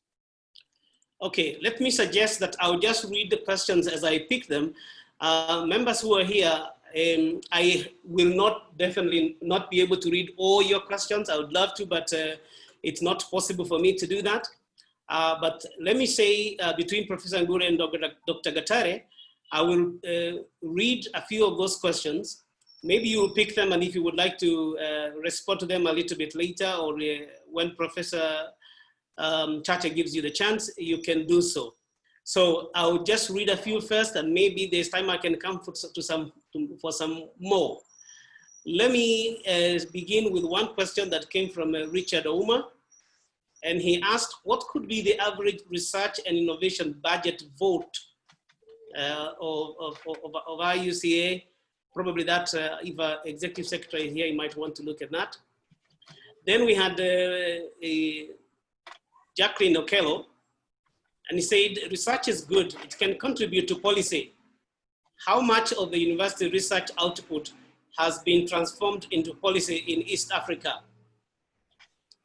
Then we had Powell Ochieng, and he asked, to what extent have we incubated recent innovations from our various universities to commercially produce such things as ventilators, hand-free handling, wash equipment, sanitizers, etc. I suppose you can extend that question to other innovations, not just those ones.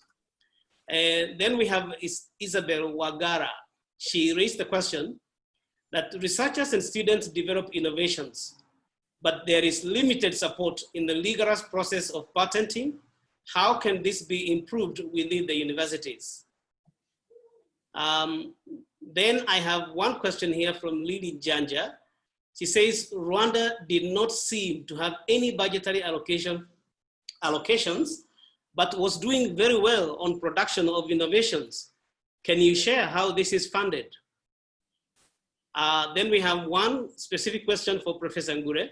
Says, from your experience, Professor Ngure, how can a university academic staff balance between putting food on the table and research, given that the pay is very little? I can bring others a little bit later, Professor Chacha, but I would like to leave that for now. And maybe if you combine with yours, but it's up to you now, Chair. Thank you very much, Mike. I think those are very pertinent questions. If we pursue them and we discuss them, they will give us some ideas as to how to move forward. I think the major concern that you can pick from all these presentations is that culture, which is research culture in universities. Have we developed a research culture in universities? And what do we understand by research culture? I had a view that we have forgotten to appreciate the fact that graduate training, master's and PhD training, supervision and the research that the students undertake are actually the hallmark and the basic foundation on which universities' research capacity is built. And we need to worry about that. We have also been talking a lot about the relationship between the industrial or private sector and the universities in as far as research in the universities is concerned, whether we have inculcated a culture of cooperation between the universities and the government, between the universities and the employers out there, including industrialists, who can then support and give some of their financial input into the research activities that the universities are undertaking. I have a number of other questions which I would like to continue discussing, but being a chair, I have another opportunity to speak later on. So let me perhaps allow the interventions from participants, and at the same time, since some of the questions were very specific, I think they were directed to Professor Ngure, we would like Professor Ngure either to decide to answer them as they come or to collate them and speak towards the end of our conversation. Mike?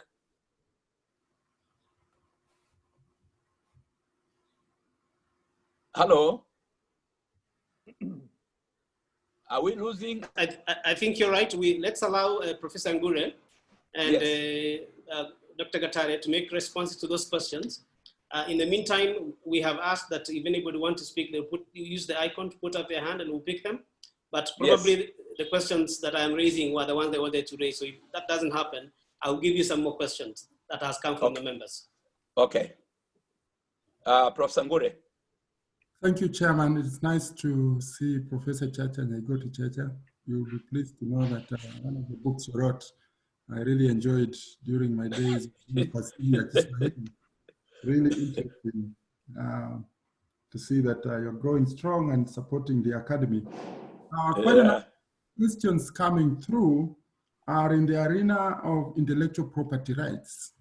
Without revealing too much, I alluded to the fact that I was chairing interviews for senior scientists in one of the leading institutes, health institutes in this country. And I mentioned a few gaps that were realized. I actually forgot to mention that very few scientists could be able to articulate in an interview environment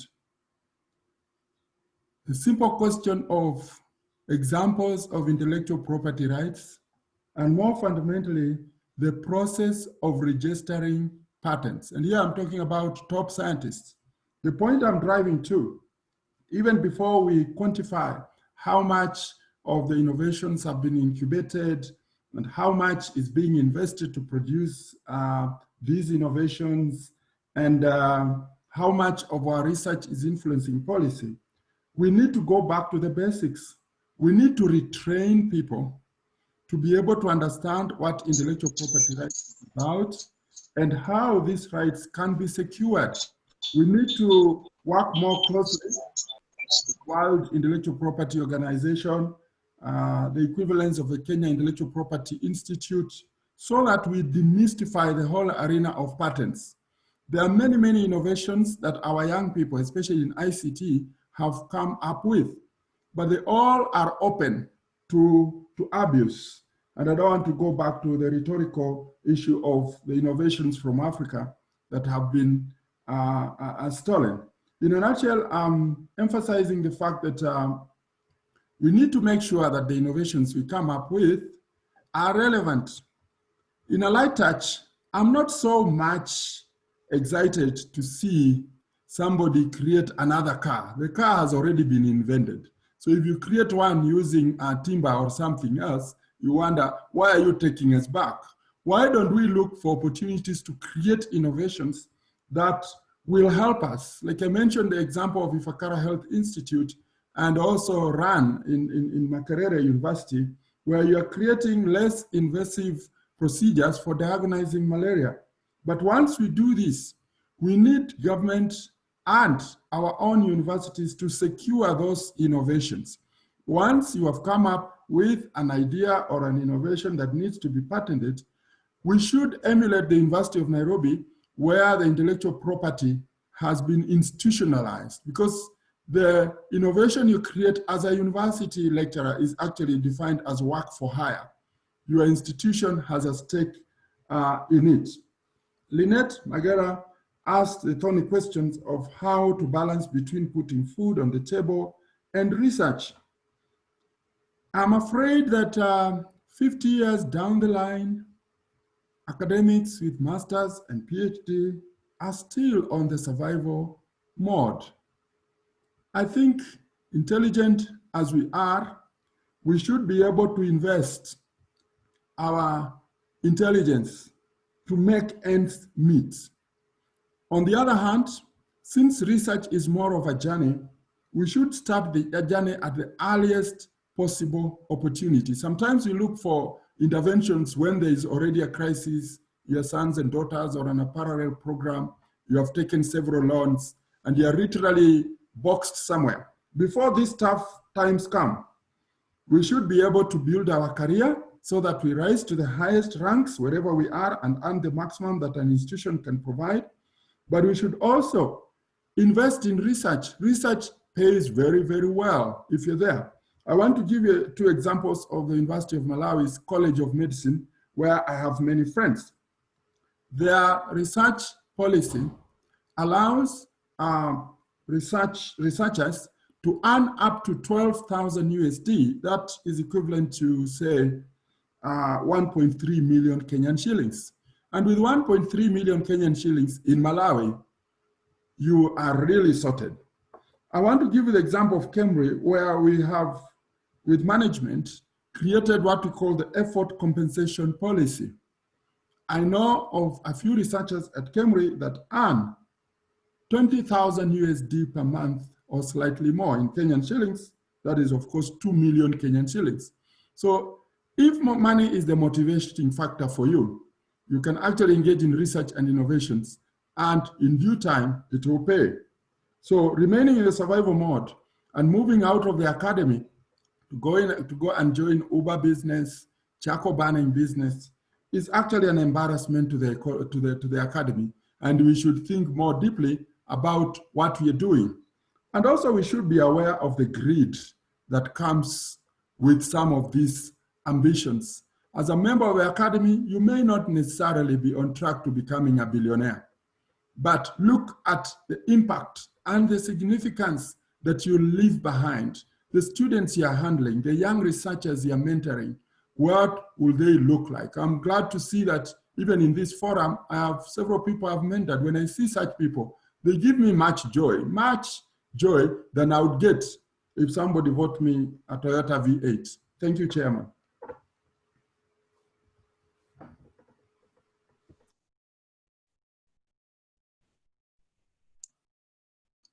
Chair, I suggest that we allow Dr. Gatare to make his intervention. The chair is muted. Looks like the chair is muted, but so I suggest Dr. Gatare, you can just respond to some of the issues you would like to respond to. And then as soon as the chair comes back, I'll hand over back to him again. Yeah, thank you very much. And I thank the previous Professor Ngure for the responding of some of the questions. So I would like to come back to the very important question about incubation. We are seeing a growing number of innovations coming out from the academia, particularly even the students. I'm heading the College of Science and Technology. And then I used to receive young students coming in my office with actually not even requesting a fund. They come with a prototype and they challenge me. They say, okay, this prototype, I've tested it. I want it to be on the market. And then sometimes I send them to people I know in my network, and they come back with a certain excitement as a support. But at the end, you will find that when I track, the product is not on the market. And then if you look at the problem of incubation is that most of the time, though we have innovation, we don't have an incubation process which comes from pre-incubation, where we do the business assessment, innovation, assessing the relevance of innovation. That's what Professor Ngure had said. Why do we reinvent the wheel? So, and the modeling and the training, the capacity of the innovator himself. That is a pre-incubation stage. And then when we go to incubation, we talk about access to finance, coaching and mentorship, the hosting of the innovator once while it does not have access to finance, preparing the innovation for commercialization, and also advanced business planning.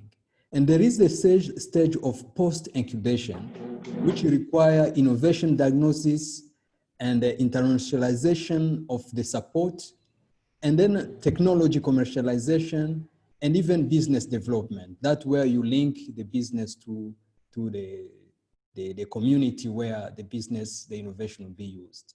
So in my opinion, the challenge we're facing is the problem that we have a silos. We have a sometime pre-incubation process, and then we don't take care of the next stage. And we face what we call, and in innovation jargon, they call it the valley of death. Meaning that when the innovation or the student is at university, he benefits from the structure, the support from the system. And when he's out, maybe he's already graduated. Structurally speaking and governance-wise, the university cannot provide support because there is no formal relationship, unless the university has an incubation process which support them. Let's take example. Today we are talking about Google as close to $80 billion of revenue or value. But people should remember that Google was created by 2 PhD students from Stanford on a search engine. And because Stanford could have a proper incubation, that product went on because there is a complete system of support. And now we have the Google as a global player. Facebook the same.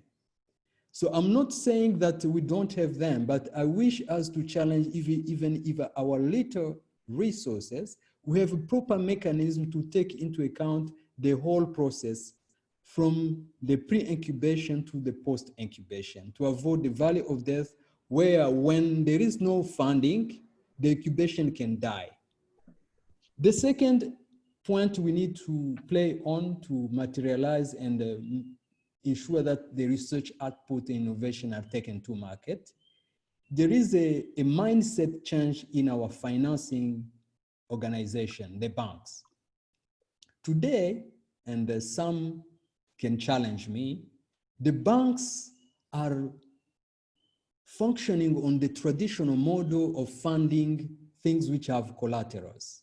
If you don't have a house to put aside as a guarantee, you will not get the investment, even though they assess, they funded the innovation and the research has the potential. So therefore, we need to create funding mechanisms which includes venture capitalists. How many people out there among our businesses can take the money and invest in the incubation and take the risk? So venture capitalists, capital is not yet developed, and the startups support suffer from that issue of value of death. So I would go for support systems. I'm not talking about money, I'm talking about organization structures. That's one. So the issue of IP. So the issue of IP and intellectual property protection and patenting process, I think some of our universities, we need to implement the policy we design. If you look at the website of many universities in East Africa, we have all IP policies. But how much do we invest as budget in supporting innovation and intellectual property management when it comes to a research output which has value?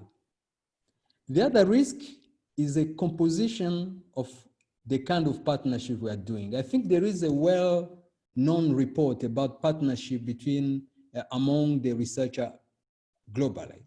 You will find that the links, it's a graphical picture showing that Africa collaborates more with external partners overseas, outside Africa, than inside Africa. And that is a challenge, in my opinion, because when you are collaborating with outside, which is good, I support it, but how much strength do you have to define your intellectual property ownership during that level of an equal partnership? So we need to structure ourselves, educate our researchers, so that when they collaborate with a strong partner, during the MOU structuring, you are not focusing on the earn of money only. You also focus on what you can contribute. If you value your contribution, then you have to negotiate very well your IP and intellectual property and patent sharing. I will end by responding to the question about figure. I'm sorry that Rwanda could not appear on in data. I contacted the National Council for Science and Technology, which I headed, so I could get the latest data. The gross domestic expenditure on R&D for Rwanda, as for the last year report survey which was conducted, is 0.66%, close to 0.7%. And that is still small, lower than the 1%. So we need to work together with the government. I'm happy that in the draft Vision 2050, which has been approved recently by government, there is a clear commitment to invest in research. So that is a good news for us. The establishment 2 years back of National Research and Innovation Fund is a good move. So I totally appreciate those trends. However, in terms of investment, to respond to the question, why is Rwanda performing while we don't see the figure in research? There are other governance matters we need to consider. I will cite, for example, the drone for blood transportation. This is an example which has been highlighted globally. It's a good example of where government policy can play to support innovation. When the industrial partner came, which is a zipline, by intervening, the government was requested to revise the air traffic management policy for that project to move on. So due to flexibility in policy change and the regulation, that project could be moved on. So I would touch in order innovation to move on, we need absolutely to be flexible in terms of regulation and the policy change to adjust to the changing nature and the dynamic nature of innovation. Thank you very much. Thank you. Can you hear me now? Yes. Yes, Prof, we can hear you. Okay, I'm very happy to have listened to the speaker. I think it is important for us to crystallize these issues and move by focusing on what it is that we have highlighted from the two speakers, the keynote speaker and Dr. Gatere. I think what we are looking at is whether we have a viable research culture within our institutions and within the countries of East Africa and Africa. We are also, I think, concerned about the research being structured so that the activities which are classified as research are not haphazardly happening in the universities. Then I have gathered the question of partnerships. Partnerships among ourselves locally, we start with we strengthen the local in-country relationships and partnerships among universities, among research institutions, between the universities and the private sector, et cetera, but also looking at the region in terms of how we can utilize the existence of the Inter-University Council to ensure that the East African region continues prospering and leading the way in as far as the development of higher education is concerned, including research and innovation. And then I think we are concerned there, which has been raised about sustainable funding systems. All this talk about the percentage of money that each country is supposed to put in the research sometimes remains just a mere talk because it has not been fully actualized by the government. So how do we ensure that universities work with the government, convince people who control the money to ensure that when there is a statement to the effect that a certain percentage of the GDP should be put into research, indeed that happens. And that research the purpose of research is actually to make lives of people who benefit from the research outputs better than what it was before. And I think, Mike, what we need is whether there are several other questions, if there are other people who want to signal that they want to speak, we can go ahead and invite them to do so. Thank you very much. Thank you very much, Prof. I think, yes, we do have another round of questions. Probably that will be the last round of questions. But I was wondering whether the Executive Secretary of IUCEA might want to say something. I haven't asked him. So oh, let me ask him, because I'm the chair. It will be my delight, in fact, to state that I am very proud of that leadership, and I am happy that the matters that were in the vision of the Inter-University Council for East Africa 50 years ago are still going strong, and the institution called IUCEA is actually a dynamic institution in the region, fulfilling its mandate and ensuring that it serves East Africans. So, Professor, the CEO, I am happy that among these 50 years, 10 years, I was where you are. So just give us some indication, including answering some of the questions that have been directed to you. Thank you very much, Professor Chacha, and moderator of this session. I would like first to thank you for accepting our invitation to chair this session, the first webinar for the celebrations of 50 years, and also to inform participants that from 2000 to 2010, you mobilized millions of dollars for regional collaborative research, in particular through VCRES project. And I was wanting to react to the question raised about average research innovation budget vote for IUCEA. So what I would like to say is, starting with what you did during your tenure here, which was very excellent, bringing together all researchers from the community.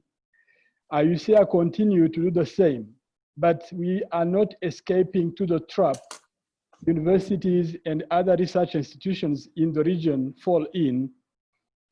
The budget provided by governments is very, very small as compared to funding we get from partner states.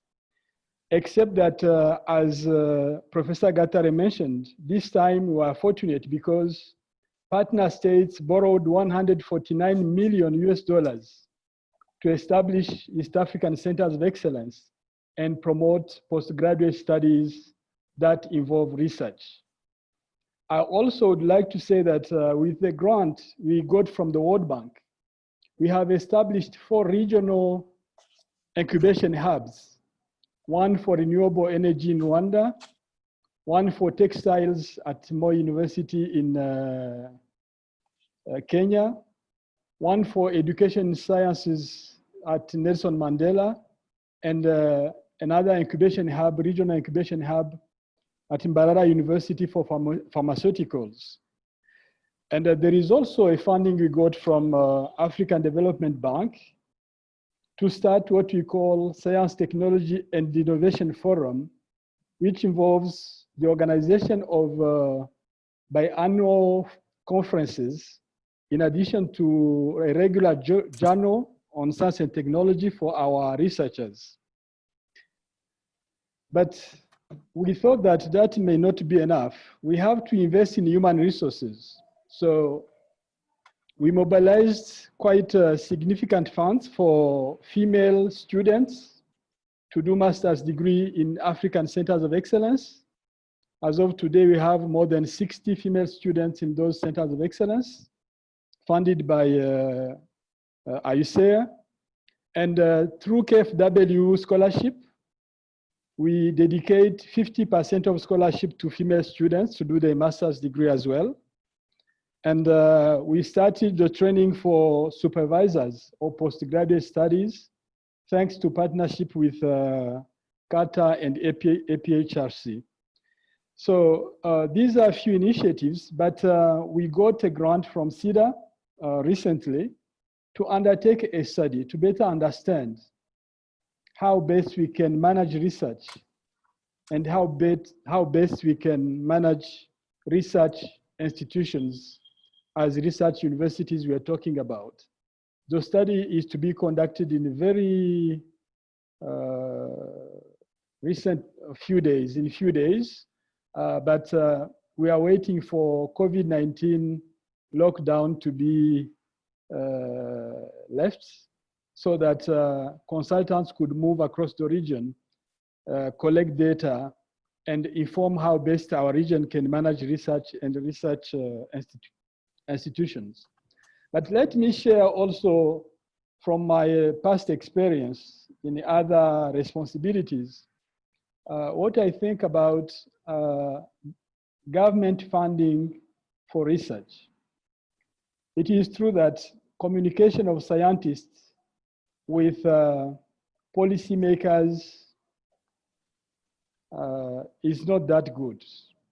I believe that the success of Makerere in recent days can be attributed to the leadership of the university that has been able to engage closely with the government of Uganda. So we have to develop skills for our leaders, for leaders of universities, and the Inter-University Council should have started the trainings in leadership, but COVID-19 didn't allow us to start in March as it was by the plan. So we hope that that is also an area where we have to invest a lot so that leaders of higher learning institutions are not only good scientists, but they are equipped with communication skills, strategies to approach leaders, politicians, but also to make sure that scientists in their respective institutions understand the expectations of our countries and our region. Thank you, Chairperson. Thank you very much, Bwana Mkubwa. I am very happy to hear your voice, and I'm happy to also actually reaffirm my sincere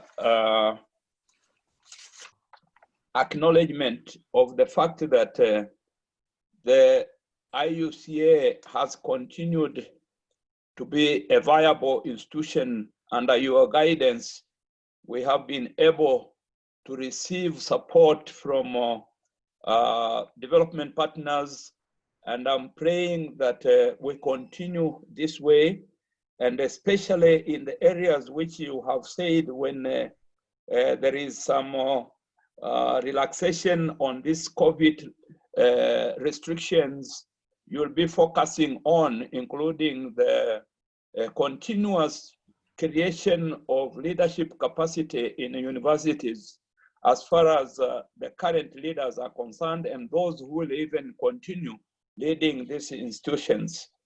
I think, Mike, you had said that you have another set of questions. I would like to invite you to make them, and then we can move on having them responded to. Thank you, Chair. So I would like to submit this as the final round of questions, just for people not to know how we shall go from here. I will submit this question as final round of questions. I think once they are benefited, then the Chair, you can move us towards the closure of this particular webinar. So let me bring you the number of questions. The first question that I'm going to bring was from Mohammed Abdurrahman Garcia, and he asked one question: how much are our universities benefiting and transforming themselves from research and innovations? The second question from Paul Mwoki, and the question is, are our governments interested in funding research and development? And he answered the question, he says no, but then he asked the question, how do we influence shift in government policies to increase funding in research? And just to quantify that a little bit, I had taken a little bit of time yesterday to look at the percentages of research against GDP assigned to research and development in various countries. And I discovered that it is true, I think that has been mentioned, and maybe even the chair's comment now makes it even a little bit worse, because assignment sometimes does not translate to disbursement. But it is 0.1 in Burundi, in Kenya it's 0.8. We've just learned now it's 0.67 in Rwanda, 0.2 in Uganda, 0.5 in Tanzania. That's how East Africa is doing. In comparison to China, 2%, Germany, 2.9%, UK, 1.7, US, 2.7, Japan, 3.4, you know, and of course, those guys have bigger budgets. So even when you do a small percentage, they have a lot of money. But the question that Paul is asking is, how do we influence shift in government policies to increase funding in research? And another question from Mohammed, and he says that we might require reform on the governance of higher education institutions, or administrative work should be given to non-academic staff. Professors should be left to research. Maybe it's not a question, but probably one might want to engage that. Then I have one question from Powell Ocheng. He's asking, why have we not attracted tech-savvy individuals who may not have formal higher education to nurture their, who may not have formal higher education to nurture their ideas for commercialization that impact society? Do we have room for them in our innovation and incubation centers, if any? So it's, how can universities attract tech-savvy individuals from outside to come and then nurture their ideas and commercialize them? Is that something that is possible? And then we had one question from one of the leaders of actually our own coordinator of the Centers of Excellence, Jonathan Bwambo. I find this interesting because it's been raised, I think, by a number of people here, but it says, can we include lack of effective leadership as an important factor hindering research and innovation in East Africa? And then Jacqueline Okello, and she says, government is support. Government uses tax. How do universities support government to support research activities? How do universities support government to support research activities? And then we have one more, okay, two more questions. One more question on what can we, this is from Waithaka, what can be done to enhance the university industry linkage to ensure research is conducted within this partnership to address local problems? And the final one is one that is asking, research should touch on the burning issues of the day. As of today, there are 27 vaccines on COVID at advanced stages of development across the world, some even being tested on humans. And yet, when you scale, you hardly find any institution or university in Africa, let alone East Africa. Is university research dealing with the burning issues of the day? Those are the questions that I have for now, and those will be the last ones, Chair. I hand over to you. Thank you very much. These are very interesting questions. I don't know, in terms of being responded to, how we would organize ourselves, whether it is the keynote speaker who should start, if we can pick some of them, and then we go to Dr. Getere, and we can then intervene with answers, those of us who are participating. If there are other people who can respond, I would be very happy to hear their voices, those who are participating in this webinar. Mike. Sounds good to me. So do we start with Ngure? Thank you, Prof. And with your guidance, I totally agree with you. I noted here that Professor Mening of Moi University is participating. If he agrees, he can respond to the question raised on how we can jumpstart research through research directorates. And quite a measurable success. The stories around Rivertex and Moi University techie industries revolve around his ideas. But let me attempt to give some information on some of the questions, starting with the COVID vaccines. At Cambridge, we've recently procured a DNA synthesizer. Research is never cheap. Just one machine costs 40 million Kenyan shillings.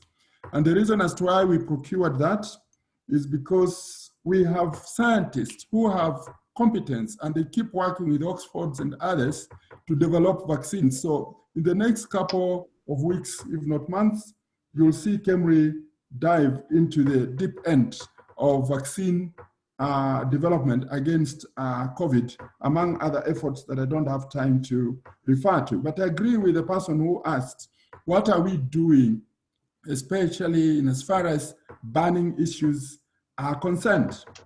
On the issue of welcoming tech-savvy individuals who are not necessarily academics, I fully agree with Paul Ochieng that we should open our university gates to anybody who thinks and anybody who is an innovator, because there are things that they know. Some of these people dropped from school not because they are not intelligent. Some of them are even more intelligent than the professors that we see, but they didn't have that opportunity. And so when they grow up in life and hone their skills, we should be able to invite them back to work with us.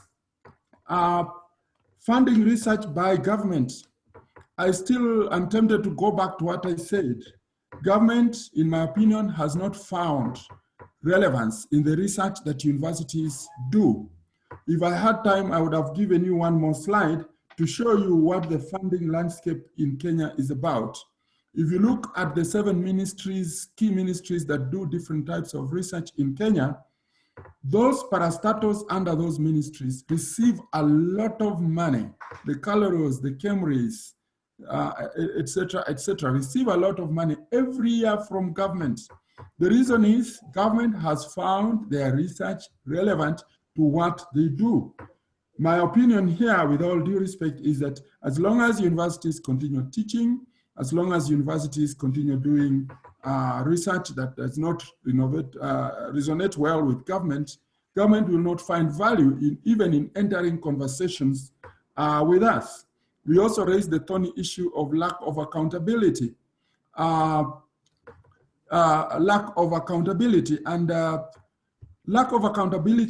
really has to a large extent inhibited government support to us. But going back to the basics, the basic question is, have we even dared to engage government and have very well-reasoned conversations in this direction?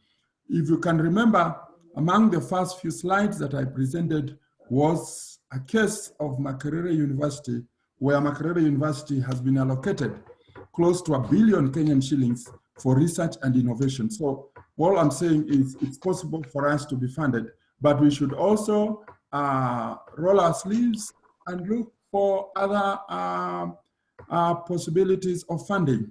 The last issue I would want to briefly respond to is the debate around social science research.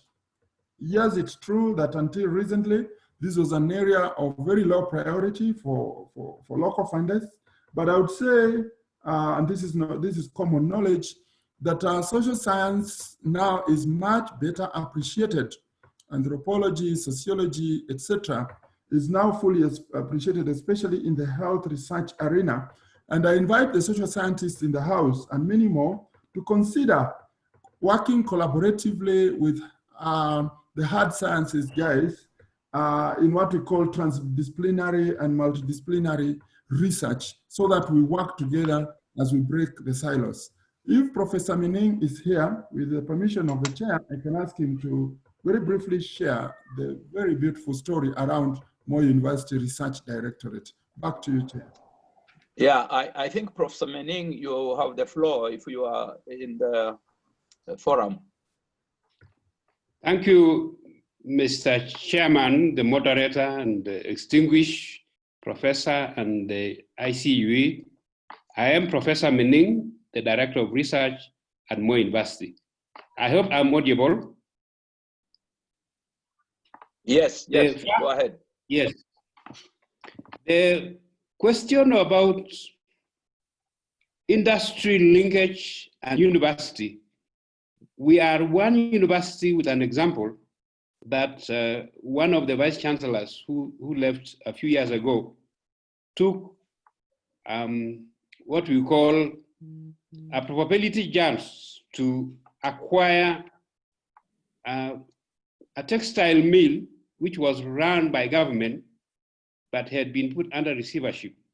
So we took a risk to take a loan and to buy the textile, first of all, to become a teaching laboratory for textile engineering at that time. But we have since expanded to other areas.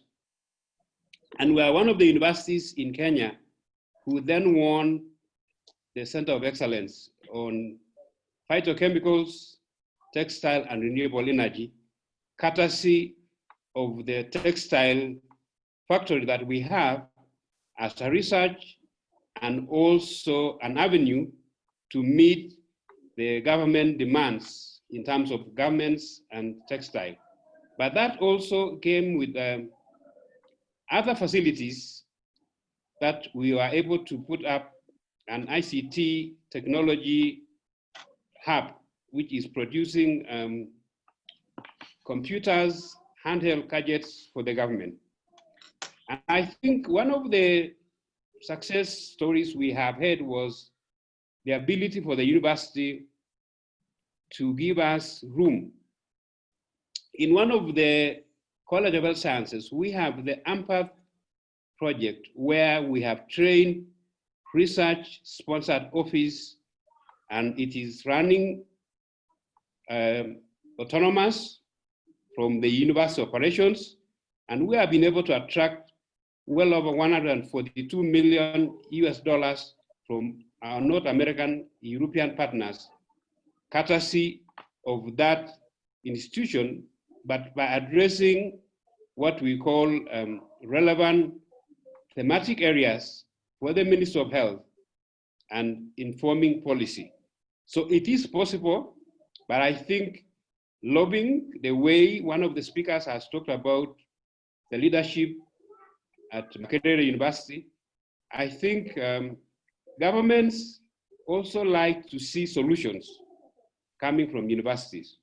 So I think the universities who have been able to, from the speaker's point of view, have directors of research and fully empower them to conduct the policy and implementation, it is possible. Thank you very much, moderator, and the opportunity for me to, we shall engage. I think one of the participants had asked whether a case study can be done on the research sponsored office, and I replied yes. Thank you very much. Okay, thank you. Thank you very much, Professor Mining. I think that the venture that Moi University engaged in as far as that textile plant is concerned is a wonderful indication of how much universities can do when they bring the know-how, the skills that they give to the students to application of the industrial plant, so that the industrial plant then can use the skills to produce quality goods.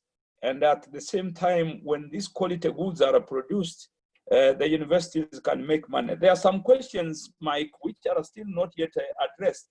If there is nobody who can address them, I will venture into highlighting some of the thinking that I'm having in my mind as I listen to some of these questions.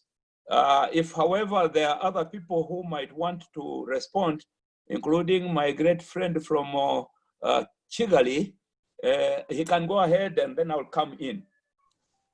Yeah, thank you, moderator, for giving me again the floor.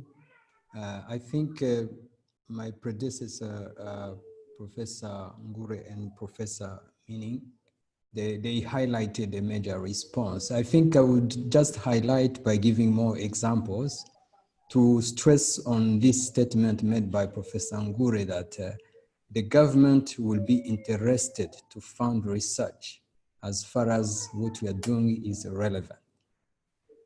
And let me cite a very wonderful example of my college during the COVID-19 lockdown.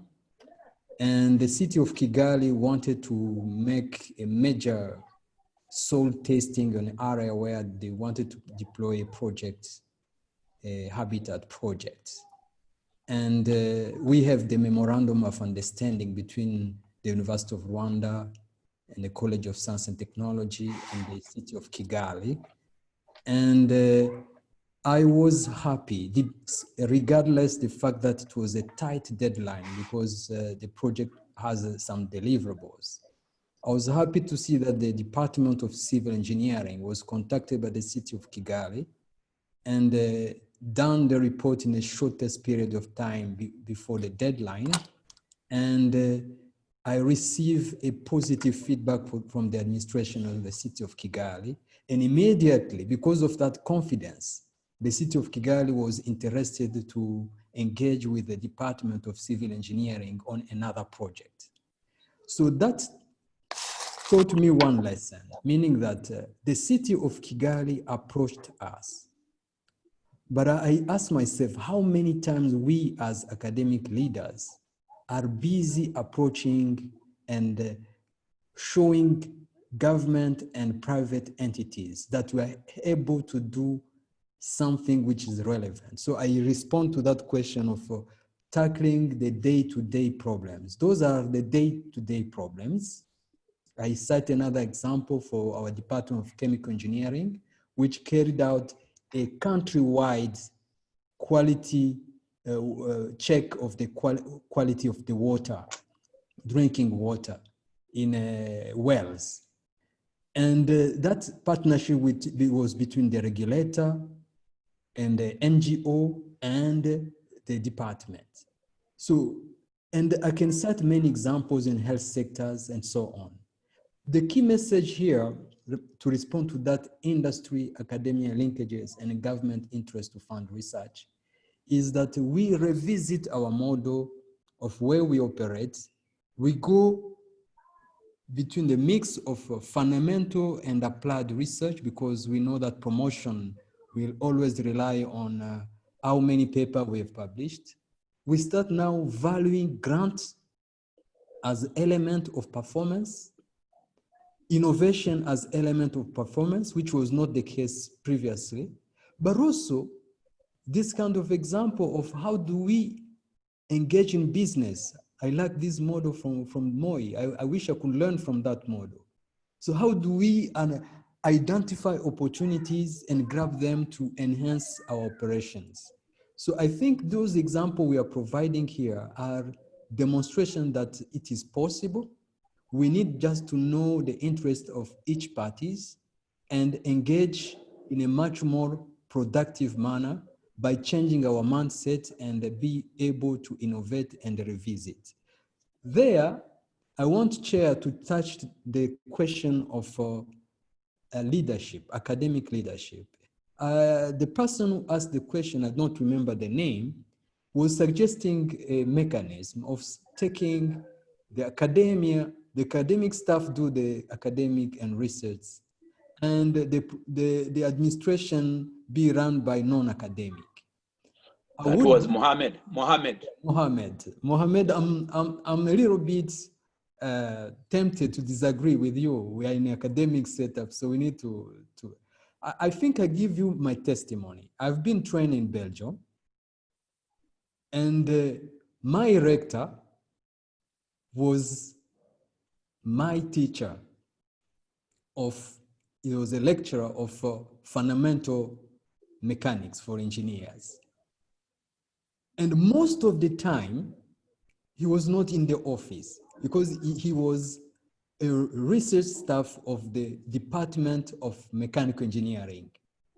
But what I learned, and I wish I could implement here in Rwanda, if given the opportunity, is that what we call administration of the university, the vice chancellor, the rector, who used to be already professors, actually the major business processes are run by senior administrative staff, like the registrar, like other, who are sometimes non-academic staff, but who have excellent skills and knowledge and experience to run academic matters. So when you want to sign a paper, you will find that it is the registrar, it is. So we need to empower our administrative units so that the academic leadership is run, of course, by people who knows the business of academia, but who are not disconnected from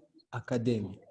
So myself, I tried, for example, I teach the course of fiber optics communication to practice it, but it's not easy in our context because the governance is structured in such a way that much time in administration is allocated to administrative process. But if that could be offloaded, I can take 2 courses, I can even supervise. I tried also to start supervising. So it's not easy, but we need just to revisit our governance structure and put much more area of efficiency, and it is possible by the example I just showed to you. So I want to go back to the influence, how do we make sure that the government is interested in funding research?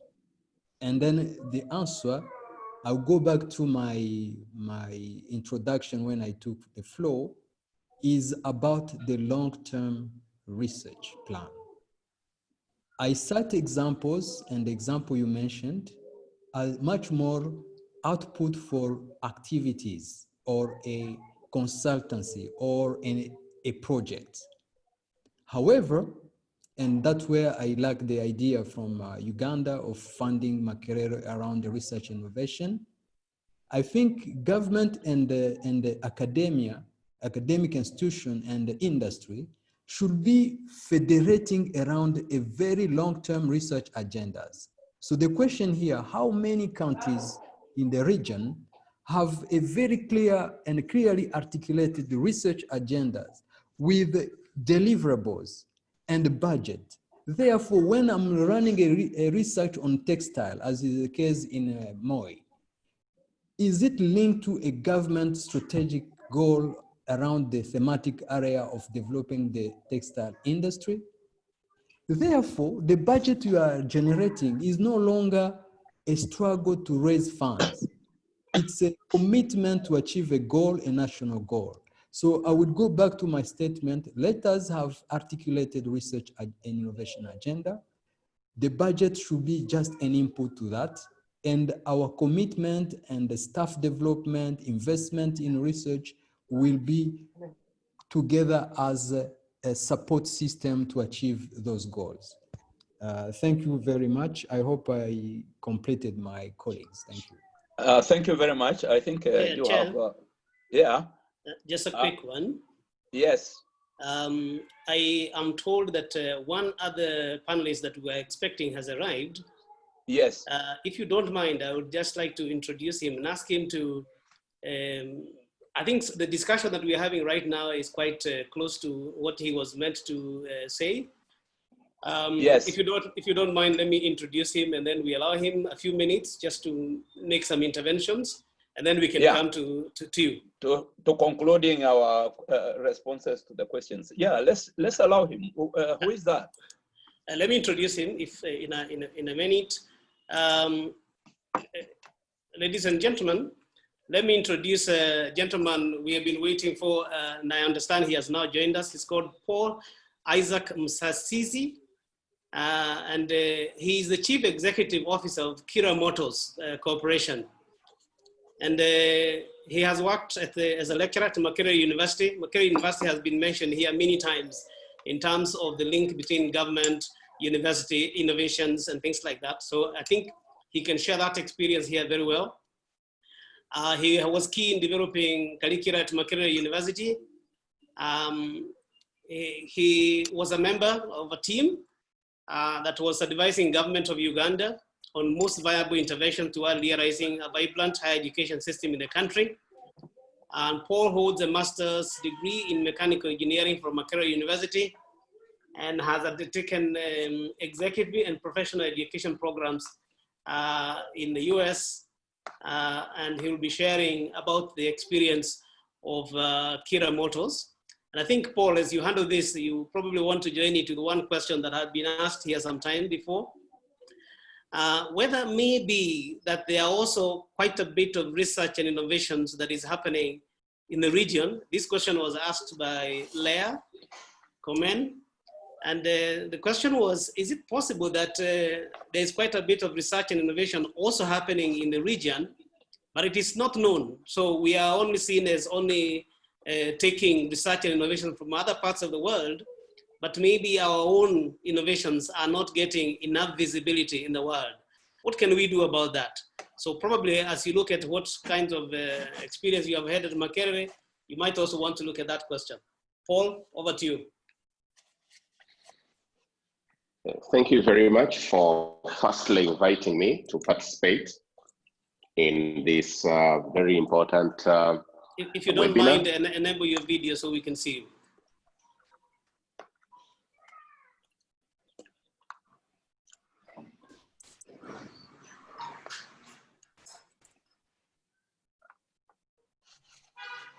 Thank you.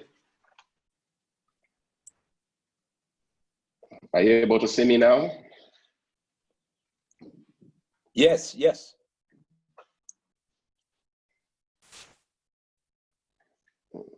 I'm seated by my window, so I'm trying to change perspective so that I don't get a reflection. Yeah, but we can see you quite okay. Yeah, thank you so much for having me over to participate in this very important forum. I've actually been listening in for a while, though I joined a bit late due to coordination of getting the link. The discussions that are going on here are timely, especially within the spirit of the East African community and also the African Union. And I thought that I would make a few comments that are pertinent to the spirit of the discussion that is ongoing. One is without mainstreaming research and innovation into the relevant development frameworks, it becomes very hard to lobby the relevant authorities, especially governments, to provide the necessary support. And I would want to say that the good news is that when you look at the East Africa Vision 2050, it highlights the importance of research and innovation with a particular emphasis on science, technology, and innovation as a key enabler for the realization of the aspirations of the East Africa community. In Uganda as well, Uganda Vision 2040 and the recurrent National Development Plans 1, 2, and now 3, which is being implemented between 2020 and 2025, also come out very clearly to point out the need for having an economic transformation foundationed on science, technology, and innovation. We have learned something over time here in Uganda. An observation we made is that academicians specifically, and also the research community, tends to spend a lot of time perhaps in the lab and pay very limited attention, if any, on stakeholder engagement and communication, especially throughout the process. Sometimes the communication we see coming out of the work that is being done is through publications and peer-reviewed journals, target pretty much a very limited part of the community of peers, and we leave out what we call the ordinary person, the citizen of the East Africa community, Uganda. So one of the things I think that is going to be critical moving forward to be able to mobilize support for research and innovation at the higher education institutions and within the ecosystem that comes thereof with industry, the private sector and the public sector, because all of these benefit greatly from research is taking the time. The researchers must take a deliberate effort, engage stakeholders, and communicate at all stages of the process. I do believe that is very critical so that people get to know. We need to improve on the visibility without fear that we will fail or we may not get the results. As soon as you get an idea of what you want to do, it is time as long as you put in place the necessary protocols for the rights of intellectual rights, you start communicating, you start engaging the policymakers, you start engaging the peers, you start engaging the public so that they get to know. We have seen this especially through the Kira Motors work that we have been doing on electrification of mobility from an industrial perspective, including not only the consumer, but also looking at how we can have value addition within the borders of the community as a very important way in which we can address a very important aspect of leveraging energy for mobility, while also ensuring enhanced environmental stewardship within our border. As we have an engagement enabling us to bring on board the necessary support from the top leadership of the state, buy-in from parliament, buy-in from the technical people within government, and also continuing to engage in the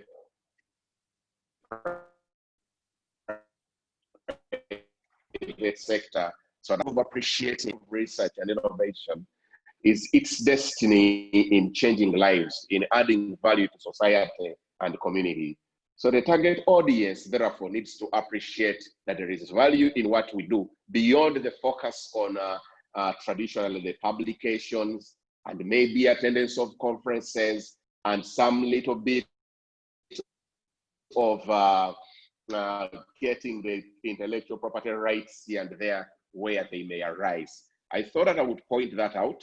And given that we are in the advanced or the senior stages of the webinar, allow me to cut it at that.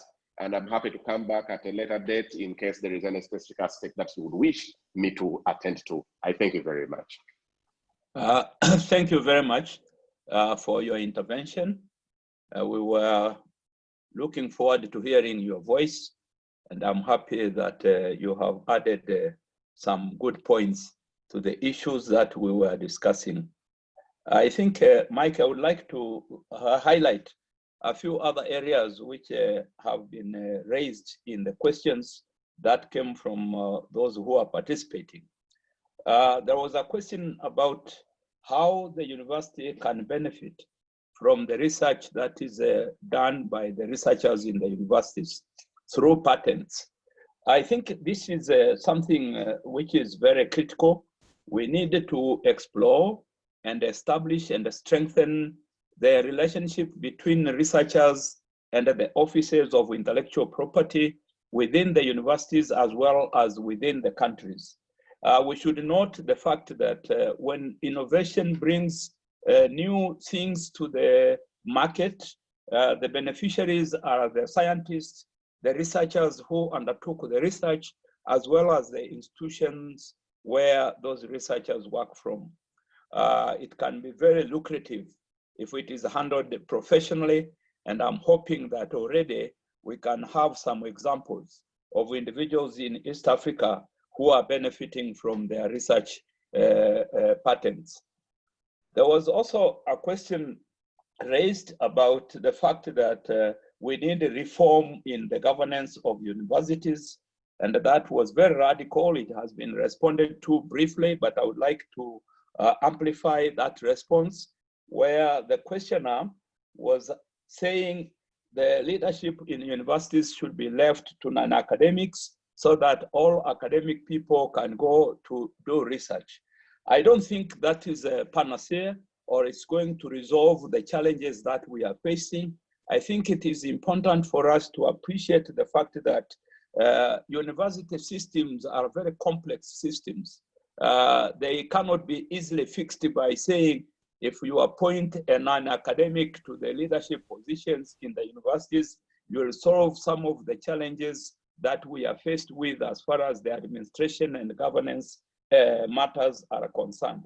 So we need to focus on this in relation or in tandem with the 50 years of the Inter-University Council by saying that perhaps as far as we are concerned, we at the Commission for University Education, for example, here in Kenya, and I believe the Inter-University Council, is we should strengthen the leadership capacities of universities. And that leadership capacity will also have those here from both the academics and non-academics, because universities are led by both. There are some people who are not academics, but they are in academic leadership in the areas of administration, human resource, finance, etc., etc. Then the last point I would like to intervene was one which is related to the question I have just raised, that of a concern that was raised by one person who said that there is lack of effective leadership. And in order for research and innovation to be meaningful in the universities, we need to bring on board effective leadership. I think effective leadership exists. We just need to enhance it. We just need to call leaders to account, leaders to account for their positions. When we give people, for example, positions of vice chancellor, deputy vice chancellor, and any other leader for that matter, all the way to the head of department, we need to make people accountable. We need to make sure that what they are employed or hired to be responsible for, they are doing the right job, and they can answer back to the public as well as those appointing authorities who appointed them. Once we ensure that individuals who are holding these positions are well sourced, transparently interviewed, and given the responsibilities and a clear checklist of what that responsible position entails in terms of the deliverables, we need not worry about lack of effective leadership, because if you are not effective, then you'll be sanctioned. And I think we need to strengthen the sanctioning mechanisms in the university leadership in the region. I thought I should comment on that. Before I give my last comment, I need guidance from Mike before I now come to the level where the webinar will be closed. Mike. Thank you, Prof. Chacha and Chair of this meeting. I think the next session, first of all, let me take the opportunity myself to thank everybody, because once I finish here, I want to give it to you and then you take it to the closure. But let me take the opportunity to thank everybody and say we look forward to hosting you and to being with you. These seminars, we don't want to just use them for conversation, in other words, just a talk shop, but we want to see the ways in which we are going to translate the ideas coming out of this into action. And probably I will leave that, not go into too many details about it, because Prof. Chacha, what I would like to suggest is that you can provide an opportunity for the Executive Secretary, if he is still with us, so that yeah, he can, I'll do that. I'll do that. Probably then he can tell us about, and maybe in that whatever, I might want him to make one or two comments about the leadership efforts IUCEA is putting in place, and also about the research management ideas that are already in place, which you have mentioned, but maybe he may want to mention that. And then after that, he might want to suggest the ways in which we would like to take this forward. I'll leave that to him. And then after that, we can have the meeting closed. But thank you, everybody. Thanks for coming. Thanks for staying. And we hope to see you soon. Keep your eye on our website for more information of this website. Thank you very much. Over to you, Chair. Thank you very much. The Executive Secretary, if you are still on, I would like you to give your last remarks, and then I will humbly close the conversation and wait for another opportunity when the IUCEA will invite us to comment and make some observations on the issues at hand. Thank you very much, Chairperson, Professor Chacha. And I'd like first to reiterate our sincere thanks to you for being available whenever we need you for IUCEA different activities, in addition to what you have done here as Executive Secretary, which made my life easy. I'd like also to recognize Professor Nkunya, who has not been able to join us, the former Executive Secretary. So what you see here today, participants, is a result of three great men, Mr. Kigosi, Professor Chacha, and Professor Nkunya. Now, I fully agree with participants that first we need to strengthen the leadership of higher learning institutions. And Mike has hinted on what IUCEA is doing. We have developed a program for the last 2 years, including visits to international higher learning institutions in other countries and developing a program, identifying experts. We are supposed to start that program last March, but now we hope that in October, when this celebration will take place, we will at least organize our first training face-to-face where the event will take place from. I hope it will be here in Kampala. Second, I fully agree with participants that we need to develop our communication strategies as leaders of higher education sector to be able to engage with all stakeholders, including stakeholders from government and the stakeholders from private sector. And we should avoid to think that whatever we do is well justified and as a result should be well understood by all stakeholders. We have to make another step to go towards people, express what we do in understandable language, and then be also available to get feedback from our stakeholders from public and private sector. Lastly, as we mentioned, we have secured funding to do a comprehensive study to understand how we can transform research management in our community. And we hope and believe that with those few initiatives, in addition to what is being done by commissions for higher education, member universities, ministries of higher education, we will be able to contribute to the Vision 2050 of East African Community and to the Vision 2063 of African Union. So let me once again thank you very much for your time. Thank you for the ideas. And as IUCEA, we can just commit to revisit the proposals that have been made here and do our best to work with our members and partners to put them into action. I thank you. Thank you very much, one Executive Secretary.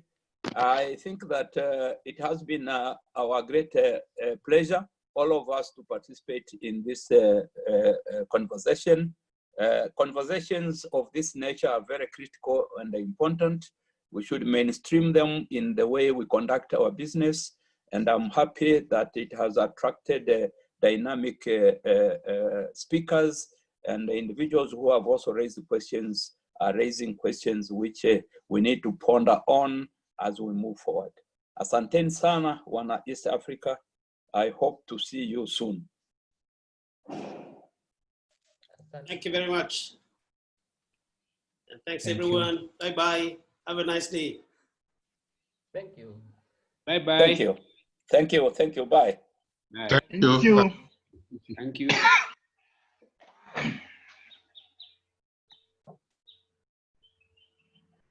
Thank you. Thank you. Thank you. Thank you. Thank you. Thank you and goodbye. Yes. Hii meeting imefanywa 1 than 10. Ni watu wanaleft. Lakini unapozungumza wale wengine ndio wanakuona. Wewe unajiona kwa kawindo kadogo tu hapo. Hivyo ndivyo Zoom ilivyo. Thank you and goodbye. you, Professor Chacha.